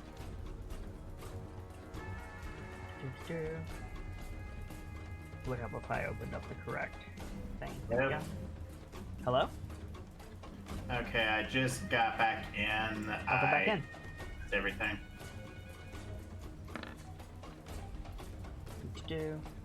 So it is well and truly evening at this point. Like it's dark overhead, so it's a little bit hard to see, but it's very hard to miss a tank puppy and a thunder lizard going at it. So is everybody rolled in? Looks like it. So yeah, the situation is as you see before you: remnants of a fire. There's a canoe. There's a pristine looking tent, and there's these two beasties going at it. They don't seem to have like sustained any damage yet, but the Rex is clearly trying to drive the trike like into the river so that it can like kill it. Shago is the first in the initiative order, and he like pulls out his spear. He doesn't do anything, he's just like crouched in the canoe, like with his spear out, like waiting to know what you guys want to do. It's pretty like flat here. You could just like roll the canoes up just like onto the beach with these things if you want to do that. You could try to drive them off, like, or you could just let them fight. That's also an option. It's up to you guys on how you want to proceed, but Shago's gonna hold his action until you guys say something. So to that end, Cyrda, what would you like to do? Okay, so to make sure that I am fully caught up with the situation, we basically, after like the equivalence of short rest and all coming up to here, we basically. Oh no, it's nighttime. You went for a while. So wait, have we had a long rest then? Because I heard Z saying he got his spells back. No, that would be morning. I used an ability that lets me gain. A some short rest spells. takes an hour. It's been more than an hour. Like, you got Okay. to the point where you could set up camp and take a long rest, and you opted to keep going into the night. So no, you Okay. have not taken a long rest by any means. However, it has been more than a short rest. What you said was inaccurate. Okay, well, I just wanted to check. So basically, you find two dinosaurs, and they do not at least appear to notice us, correct? They're currently engaged with each other. Okay. I think Cyrodieth would just be kind of like motioning, like move on, or is this the actual end of the river? Oh God, no. God, no. Okay. Well, I couldn't tell because of the curve on the bottom left. Just trying to make sure I didn't miss anything. So I think Cyrodieth would kind of be like motioning on, like keep moving. Okay, so you're just gonna paddle the boat. Yes. Okay. While kind of like waving towards the other boat of, you know, Z? like. I cannot. Good lady, I cannot agree with that decision. If there is someone inside that tent, they will die. And what guarantee do you have that we won't die if we try to fight those things? If we bring down the larger of the two, chances are better than not that the smaller will leave in an attempt to lick its wound.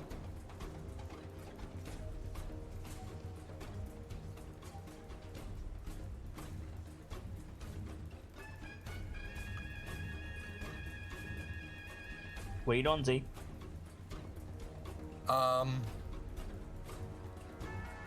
I'm gonna cuff the fucking dinosaur. I'm sorry? Ah, fuck, hang on. Ha.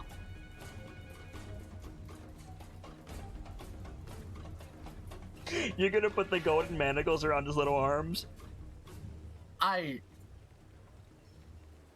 hold it because that would be hilarious to watch a T-Rex just sob. Because they're not biologically. You're gonna take out the manacles and you're gonna try to bind the Trex. The T-Rex. Yeah, you're going for the Trex. Okay. What's the range on that? 90 feet. Yeah, you could do it. All right. Gotta make a wisdom save. Let's see. He failed. He becomes paralyzed. You sound like you're taking psychic damage. Fuck's sake. You gave me this power. I did, and you're using it in exactly the way that I wanted you to. It's just you keep rolling single encounters instead of hordes. That fucking manacles don't do shit for you against a horde. You were rolling a bunch of hordes before this, and then you get the manacles, and now you start rolling single encounters. So no, it's fine. It's fine. You gave me something situationally useful, and we are just constantly banging our heads against the wall of those situations. Correct. Yes. Also, I thought it was a strength save. Ding dong, hi, us again. Okay, so is that your turn, Z? You said that takes an action, so yes. Yeah. Okay. So the Trex is now bound in golden chains, and it falls forward, or prone because it's a bird lizard thing. The trike is. Yeah. The trike is just gonna stomp it because it's on the ground. Yeah. Fucking, it has advantage. That hits. It's a crit, so I roll the damage again. Take that, Timmy. I told you a Triceratops would win. Holy shit! Minus. Okay, so minus that much is 18. What? Somebody who's good at math. What's 23 plus 18? Really quick. 41. Sorry. 41. 41. So this thing just starts stomping on the Trex's back. Oh god, I opened the code. Oy vey, that's a lot. Okay. Who has higher dex, Azaka or the Trex? That's a good question. Azaka.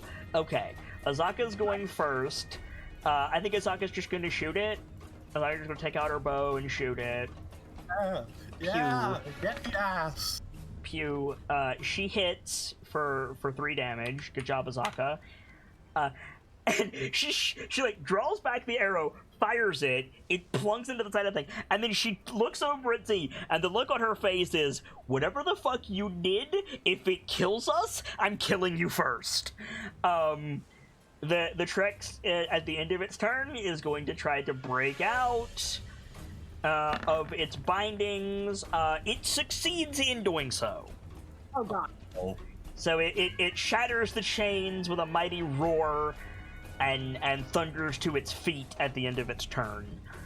Luckily, I have one more of those.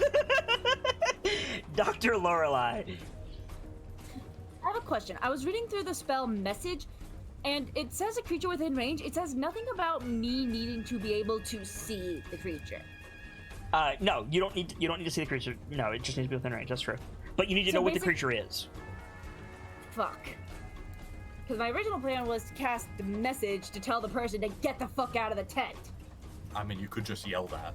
You could just yell that. Also, these things are making a hell of a noise. Like, it's not like these things are not being subtle at all. If there is somebody in that tent, it's probably Snorri fucking Thunderbelly. Like, he's not...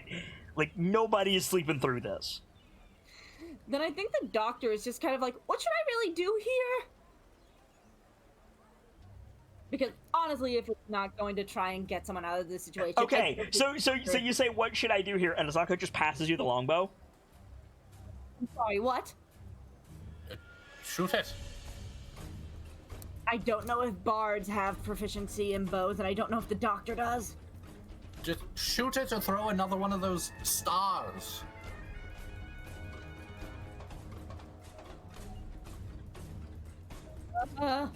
Yeah, that's like you could always use the throwing stars there.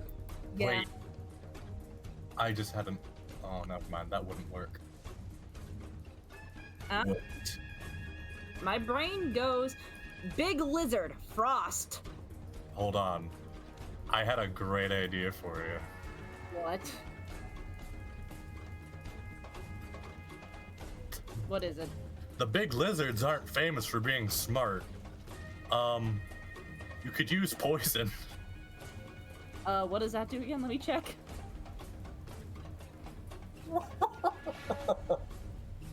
He's got a point. You're basically telling me to throw the poison star at it to see if I can make it so stupid it forgets how to breathe. It'll go catatonic if it goes below 1. Does the doctor know this is the problem? Well, no, because what Yamsi is describing is not a thing that exists fictionally. Like, yes, it's a thing that exists mechanically, but, like, no, the doctor would not know that in the way that you described it. I'm just debating on if there would be a reason for the doctor to go poison instead of obvious frost, which because lizards don't like cold. No, because, like, you're attuned to the weapon, but you don't know about it like Scratch did. You also have the ability to throw one. You can throw 2. One is a main action, one is a bonus, since it's a... It's a monk weapon, yep. No, I could do that at Monks this get there? Second. Second level Fury of Blows allows you to throw 3. No. Then I think that... Tell me if this makes sense for someone like the doctor, because I think it's going to be Frost Star, and then it's going to be... I think this might be interesting. Throw another star, and it happens to be the poison star. I think you should sit down and find out what your weapon does. Before I think if you really want to vibe with the doctor is throwing random stars, you could just roll a d6. Then no, I'm gonna just go with the Frost Star. You could Okay. follow Scratch's old combo because you probably saw him do it more than a couple times, That's true. Scratch always opened with the psychic star. which is probably the pink one. Still don't know if the doctor's thinking like that. I think she's just gonna do the Frost Star. Okay, if the doctor's not thinking like that, then roll a d6.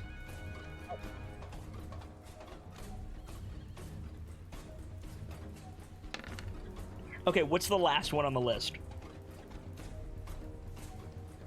The Lightning Star. Okay, then she throws a lightning star. That does not hit. Doc. So you're just like, shoot! And it just goes off into the trees. It blinks back onto the satchel, but yeah, it doesn't do anything. I need to learn more about this thing. To be All right. fair, Mrs. Ock, I'm gonna use a bow. You want to do anything else?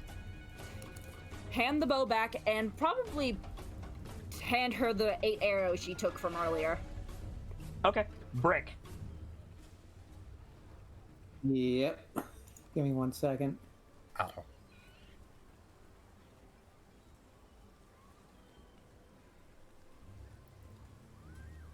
Okay, yeah. As for the bonus action attacks, it's only for an unarmed strike for Monk.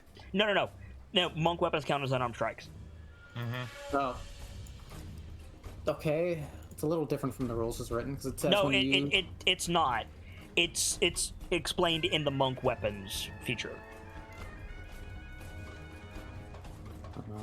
It says a monk can treat a monk weapon as an unarmed strike. It's been true since first edition D&D, dude.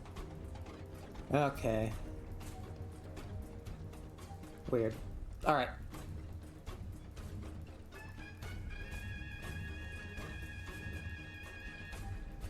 Okay. What is different is I specifically said that the sachet that she's using is a monk weapon. Yeah, this type of thing is like it's a monk magic item. Okay. Yeah. Alright, so I know it's already the end of her turn, but yeah, then you have the ability to throw 2 stars every turn without using resources. Correct.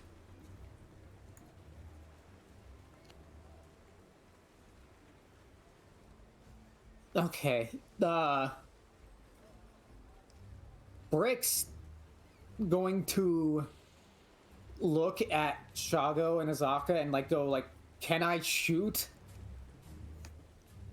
Yeah, I think you just like gesture your gun, and Shadow looks around and he says,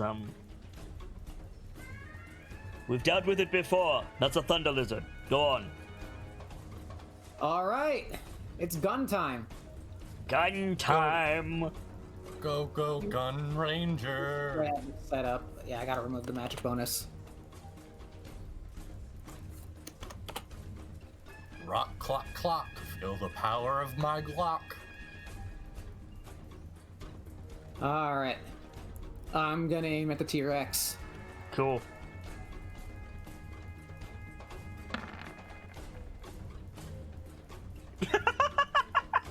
Oh no, that's a misfire. That is a misfire. Yes, unfortunate. Oh That's dear. so long. So it just like jams, right? Yeah, I've gotta spend an action with my Tinker's tool to unjam it. Makes sense. You haven't fired the thing or maintenance it in a while. Yeah, I was about to say it's because you have. Yeah, you just. It's like okay, fine. Like use this thing. Click. Fuck. Damn it. Top of the round, Shago. I think Shago is gonna hold his action and just be ready if the damn thing comes towards you guys. Cyrodiil.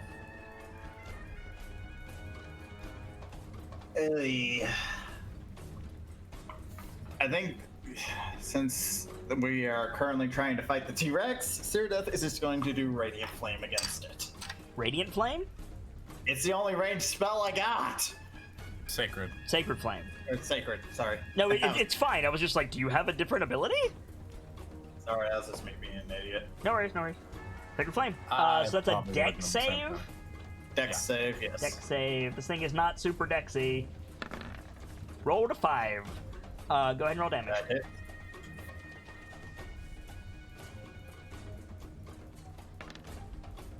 Ow. Sacred Flame is not kind to you tonight. Holy shit. No, it is not. Oof. Oof. Okay. Cool. Z, you're up. Okay.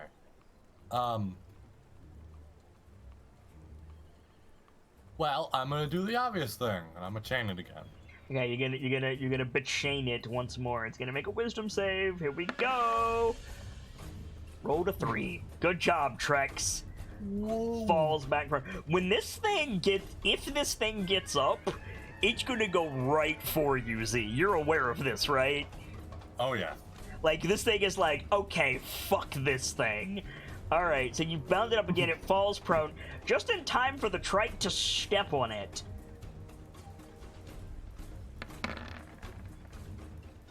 Who's That going to accept hits. That hits for 42 points of damage. Oh my god. By the way, don't piss off a trike. Just saying. Eat shit, Timmy. I told you Triceratops were the best. Azaka's going to do a shoot. Yeah. And she's going to hit it. She needs to roll damage twice. Because it's fucking chained up like a little bitch. Again. I think to roll the damage again.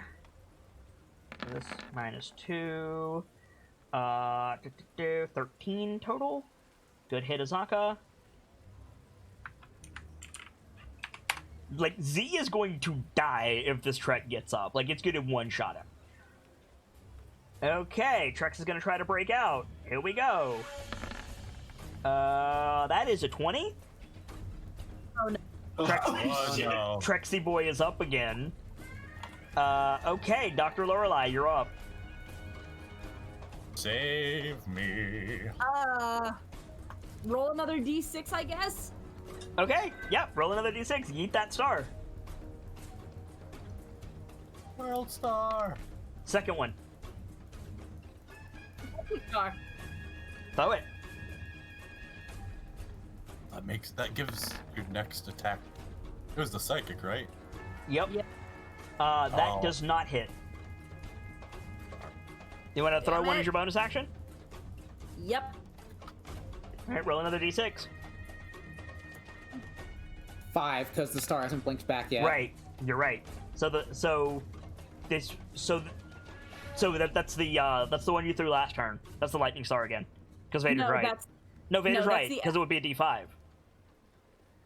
that's the acid star. The d5 is the fifth one. No, because you have to ignore the psychic one. Gotcha. So it'd be the last one. Right. Also God damn does it, not hit. Doctor. Oh no, wait, no, you have advantage because it's because it broke out. Never mind. No, you don't. God damn it, Doctor. Yeah. Okay, so the stars blink back to your belt. Brick, you have to spend your turn fixing your gun. Yeah, the issue with that is my Tinker's tools are in the supplies. You're in the boat with supplies. Yeah, so he'd probably rummage around for his Tinker's tools and make a check to fix the gun. Yep, go ahead and do that. That'll be your whole turn, but there you go. Yeah. What attribute? Yeah, probably deck to like skillfully clear it.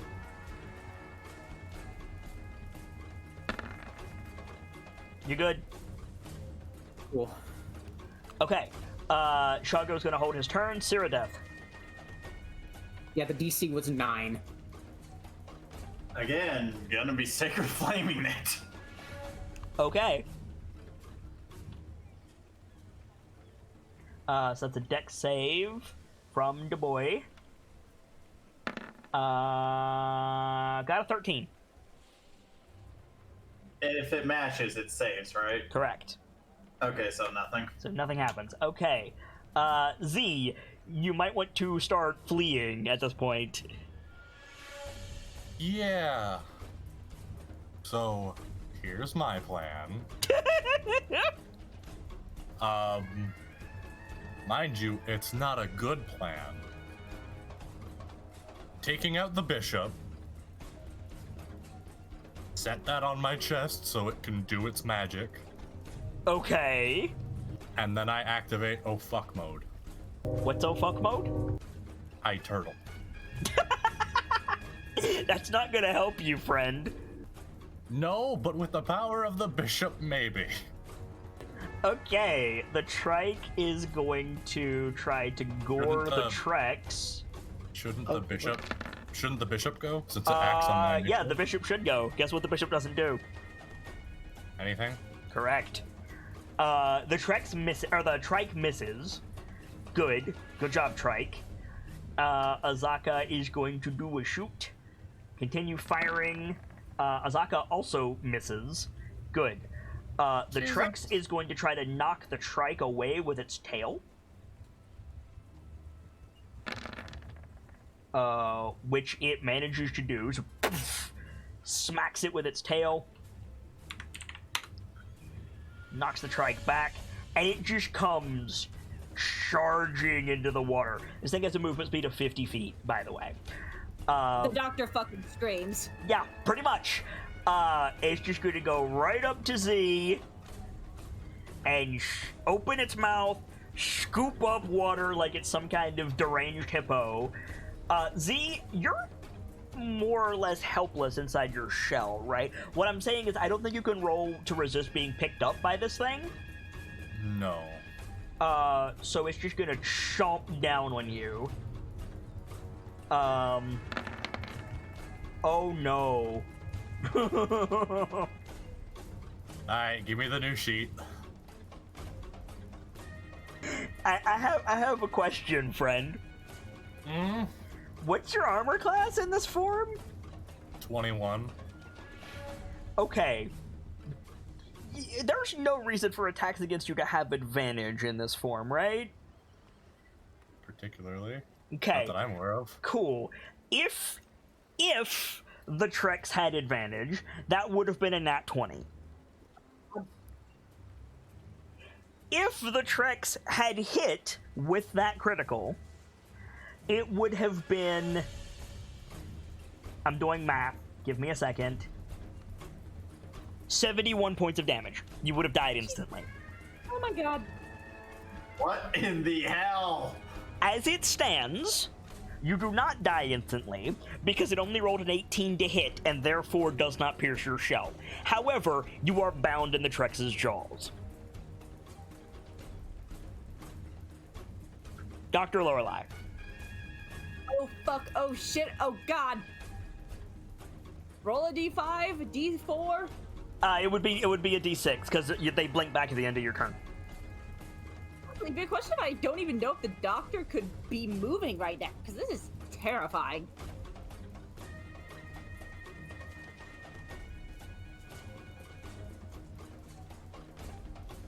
I'd say this is freezing up is the last thing you want to do in this situation. Yeah. And Agreed. the brain knows this. That's why fight or flight is a thing. You could just be in throw everything mode. Yeah, pretty much then. Okay, roll a d6.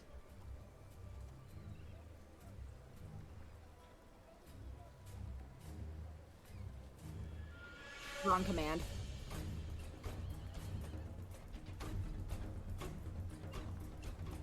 The thing is, this is a thunder lizard. This is the big papa of the jungle. Like, to Dr. Lorelei's credit, I think the Chultans are thinking twice. That's the third star. Yep, frost. That hits. So he needs to make a con save. He's got real good con, so we'll probably pass this. Nat 20, sorry. Damn it. Still does damage, though. Still does damage. Cool. Okay. You want to throw the other one? Roll a d5? Yes.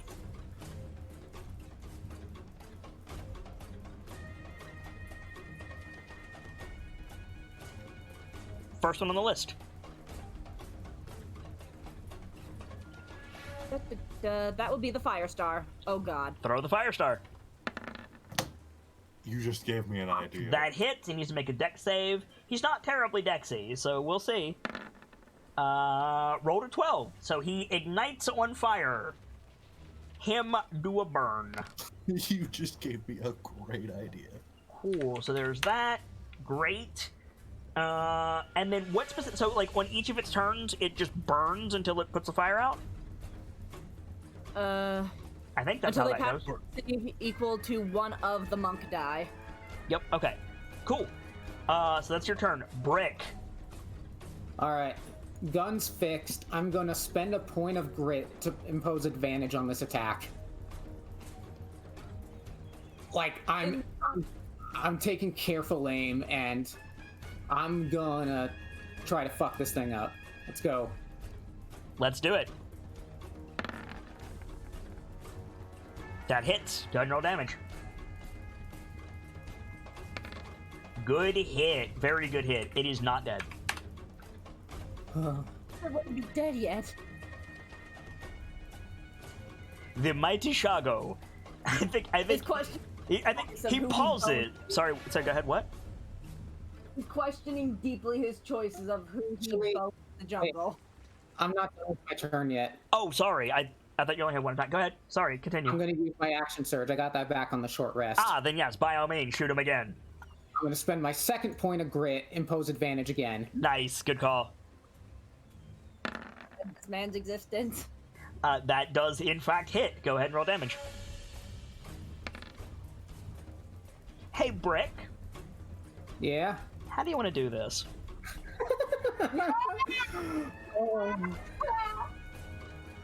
You just shot a fucking T-Rex to death. Oh god. I think there are just two loud bangs in a row as as both bullets just enter its eye and into its brain. Nice. So you guys remember when Shago and Azaka said, "You know, there is a pretty big thing to call yourself. Are you sure you can meet up?"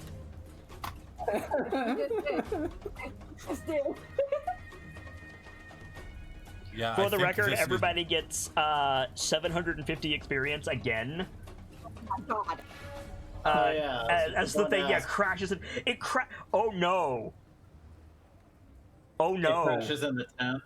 No, it's gonna crash. It's gonna crash in the water, but its head is gonna come down with Z in its mouth. But it should relax, right? Because After the initial impact, yes.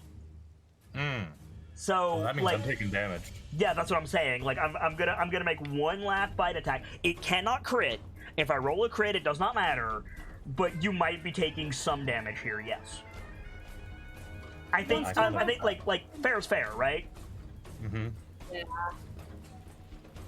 Let's see. Also to verify, you said we got 675 twice tonight, right? No, 750. 750 twice tonight. Okay. That's why I wanted to verify. I think no, the previous one was like 720, wasn't it? Oh, then yeah, then this one is 750. There you go. Ooh, that's gonna be a 28 to hit. Yeah, that'll do her. Okay, that's gonna be. Z is gonna pop an arm out to grab the bishop so he doesn't lose it. Okay, fair enough. As you're like following, you like grab the bishop. You're gonna take. Well, wait, hang on. Pause. Do you have any spell slots? Do you have any spell slots? Yes, I do. Would shield get you above 28? Shield adds 5? No. What about shield and shield of faith? Shield and shield of faith. Shield adds how much? Just 4? I think shield of faith adds 2 or 3. Well, just regular shield I think adds 4. 4 or 5. Yeah, regular shield adds a lot. Together I'd only reach 27. Damn. Okay, I tried. Yeah, it adds 5, which would put you at 26, and then Shield of Faith adds 2, which would put you at 28. Oh yeah, which would hit. Sorry, dude. Okay, the 28 points of piercing damage. Wait, how much? 28 points piercing. I'm dead. No, you're not. You're just down. I have 24 maximum HP. Aye, you're not dead. And 3 max constitution. No, it's your con score, dude. My score? I thought it was mod. No, Okay. God, no, it's your score. Okay. Then I am critically down. Yeah, you're down, but you're not dead. So the trike lumbers off. The Trex is dead. Yeah, so you're underwater, unconscious, but you killed the Trex. Doctor, go get him. Doctor is pole vaulting into the water, just down and under. Yeet. Okay, so yeah, you dive in, and yeah, he's like loosely in the thing. Like it probably like popped him out when he hit the riverbed. So yeah, he's just there bleeding. You cast a heal on him, he's fine. Yeah, she casts Cure Wounds on him. Done. Yeah. So you're awake with however much she gives you. 11 healing. Nice heal. Doctor like pulls him above water, like so he doesn't inhale water before doing this. Oh, smart. Yeah. So, there you go. We're gonna have the worms, though. I will admit, not my most intelligent course of action, but I will further admit, I did not expect it to break those chains so easily. It's a flippin' thunder lizard! And this is an artifact I got from a devil. You're both not- adequately endowed. Can we get to shore, please? Yes, Brick's please. I would like to- actually up in that camp. Hold on. Don't get too close to that camp yet. What are they going to do to us? You just killed the thunder lizard.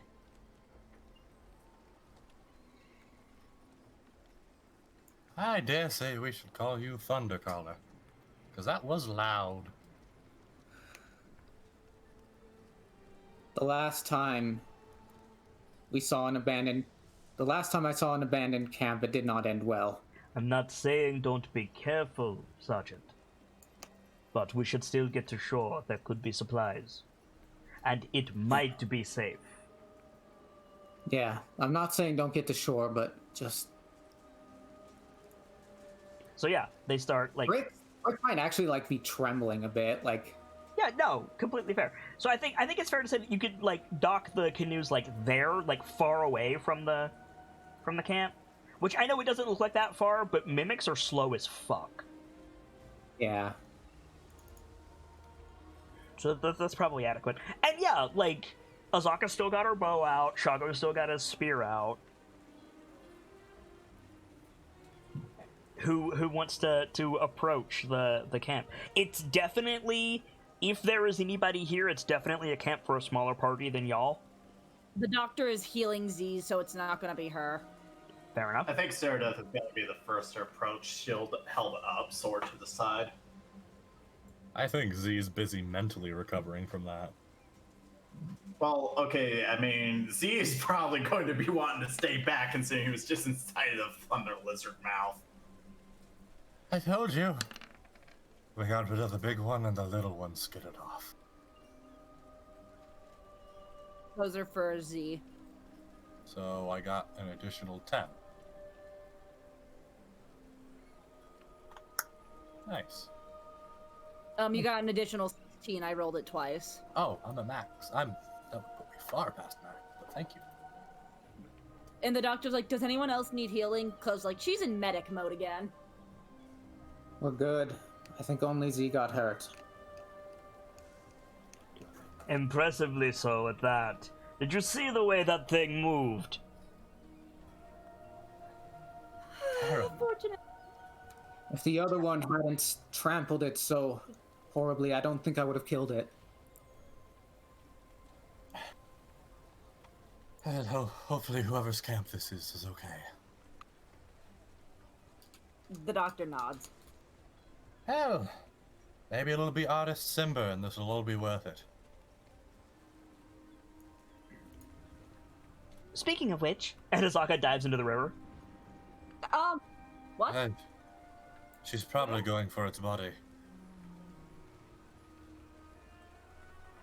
Brick's eyeing the community, like, looking for any sort of discrepancy. The fire seems to have burned down to embers, but it was made properly. There's like a ring of stones around it. The canoe is like here-ish, but it's smaller than the ones that you guys are using. And then a little two-person tent. Make a perception check, Brick. Let's see if you can notice anything amiss. All right.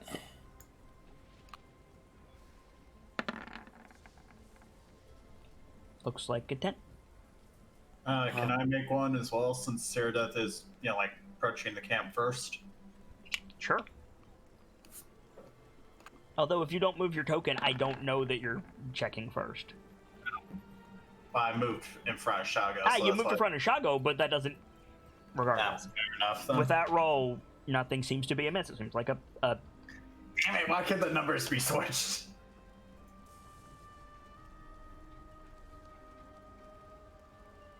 I am not rolling well tonight. The doctor is going to keep an eye over for Azaka to make sure nothing gets her in the water. You see, if you're just gonna sit there and watch, you see, every, I don't know, 15, 20 seconds, she, pops up to get a breath. She seems like she's fine. If I'm allowed to ask, what is it you're doing? Harvesting. And I don't have a lot of time. She dives back under. Saradoth, uses her sword to poke at the tent opening to try and kind of get it to be a bit more open. The tent growls and lunges at you. No, I'm kidding. It's a tent. Oh, it's not even, secured. It's just like a tent. She has her shield in front of her. She's using the sword to basically open the opening to take a look inside.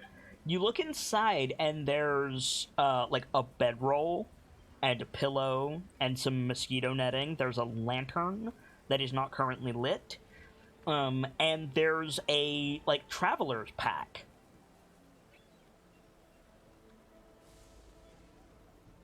Are there any red smears on the ground where the 2 dinosaurs were fighting? There are not. I mean, yes, there are. There, the Trex was bleeding pretty heavily from being stomped on by the fucking trike. But, no, there is not person mush anywhere nearby.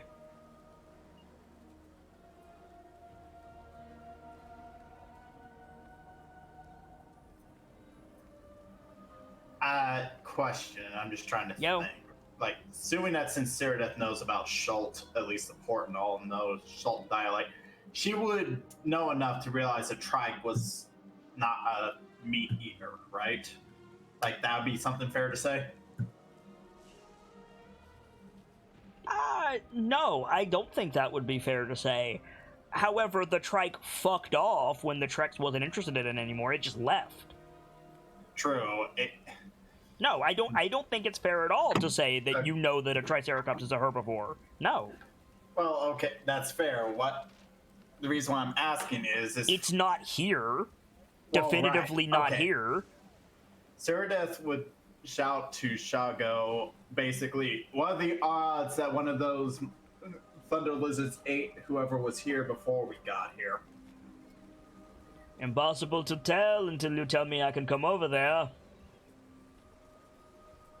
As far as I can tell, the tent itself is fine, but be careful of any objects inside. Shago, like, makes a point to, like, cross his feet in the canoe, put his hands behind his head. Brick's paranoid. And Shago is letting you, like, deal with it.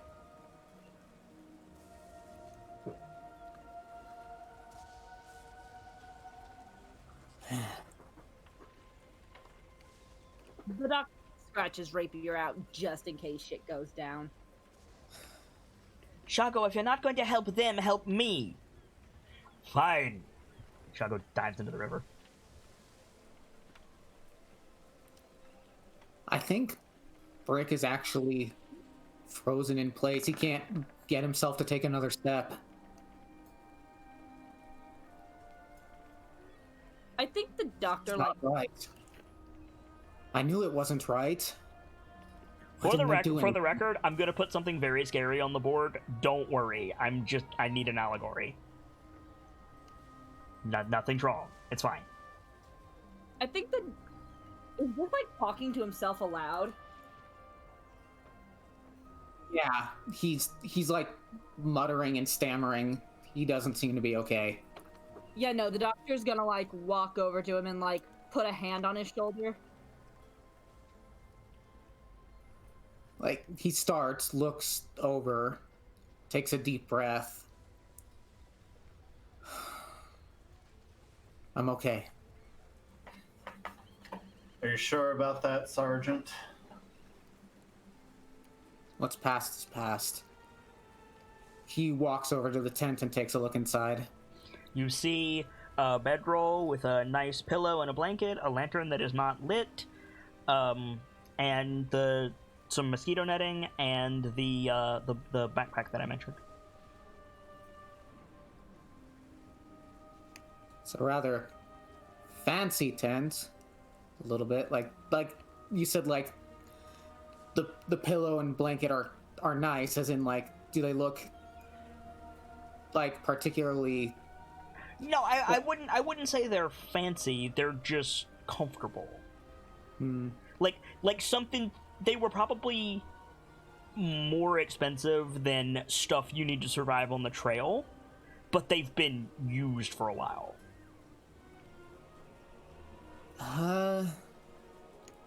Like multiple adventures.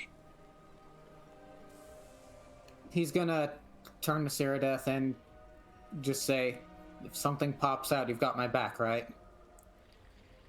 Indeed, Sergeant. And he'll head inside the tent and take a look at the pack. You open the pack and you see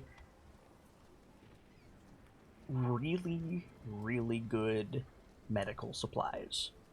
2 potions of red sparkling liquid and like medical consumables, the likes of which Dr. Lorelei has been going through a lot of them. Yeah. And on the bottom of the latch when you pull it open, is a pin, like pinned to the bottom of the lid of the backpack, so to say. That's the same emblem that Dr. Lorelei is wearing, and that's going to be the last shot of the episode. Oh no.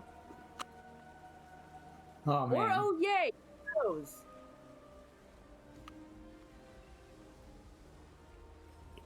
Good episode, guys. Absolutely. Oh, yeah. Oh my God. You do it. Yeah. That was pretty crazy. It was. Let's do some shout-outs. I don't have shout-out screens for Crown of Fangs still. Oh well. We'll make do with what we have. Sibs, give us a shout-out. Hi everyone, my name is Sibs143. I'm an artist and stagehand, and as of a bit ago, a moderator for Kit's Discord and Twitch channel. But to everyone else, I am the Technicolor Disaster. If you want to ever talk to me, I'm lurking in streams or in Discord often enough. Or if you want to talk more privately, feel free to shoot me a DM. Vader? Hello, everyone. I am the Journeyman Vader. I am a mod for Kit, and I stream on Twitch. You can find me in Kit's Discord, on Twitch at twitch.tv/JourneymanVader, and on Twitter at VaderSidious. Gamzee? Ladies and gentlemen, I am Guy Gamzee, the bard in training, gaining a little more experience with every single show. I do so hope you've enjoyed this one as much as I have, and if ever I'm needed, you can always find me on Discord, in DMs, or on Twitter at @thehomestuckhomie. Until the next time, have a fantastic rest of your night. Hockey, finish us out, please. Hello, everyone. I am the Intangible Hawk. You can find me here on Kit's server or here on Twitch at Intangible Hawk. I do some programming, some art, some game dev, and hopefully soon I can start streaming. Here's hoping, dude. Best of luck. For my part, as ever, I am the Sharp-Eyed Kitsune, the teller of tales and the weaver of mysteries, the masked bard. This is a channel that is devoted to lore and storytelling, world-building, role-playing, and discussions of those things. So if that's your fancy, you're in excellent company here, and I do hope that you enjoyed your time with us. I normally stream every single day that my health permits me to do so, but December has had me over a barrel to a degree that I'm not super happy with. But I've been trying to keep up with at least the tabletop shows, and the next tabletop show will be our New Year's Open Dice Night this Thursday starting at 3 p.m. New York time or your regional equivalent, and going until 9 p.m. on that same day for charity. We'll be raising money for Charity Water and ringing in the new year with a Goblinville short story, so stop by. We'd absolutely love to have you. For now, I'm going to get out of here, but when I do, I'll be hosting someone. It's someone who I like, and someone who I hope that you all will like, and can spread some of the love that was felt here today over in their channel. And check back here, because I'm always hosting someone, and you might find your new favorite streamer that way. For now, as ever, time to close the book on today, and leave you with these parting words. From myself, my keepers, and those joining me on the stage this evening, to all of you, the regulars, the followers, the newcomers, and the lurkers, whether you're just having a seat by the fire or you've got a running tab at the bar, remember, there's always more stories to tell. And hopefully, I'll see you all, well, in the new year, for more Crown of Fangs and a new chapter. Good night, you guys. Thank you so much for stopping by, and hope to see you again soon.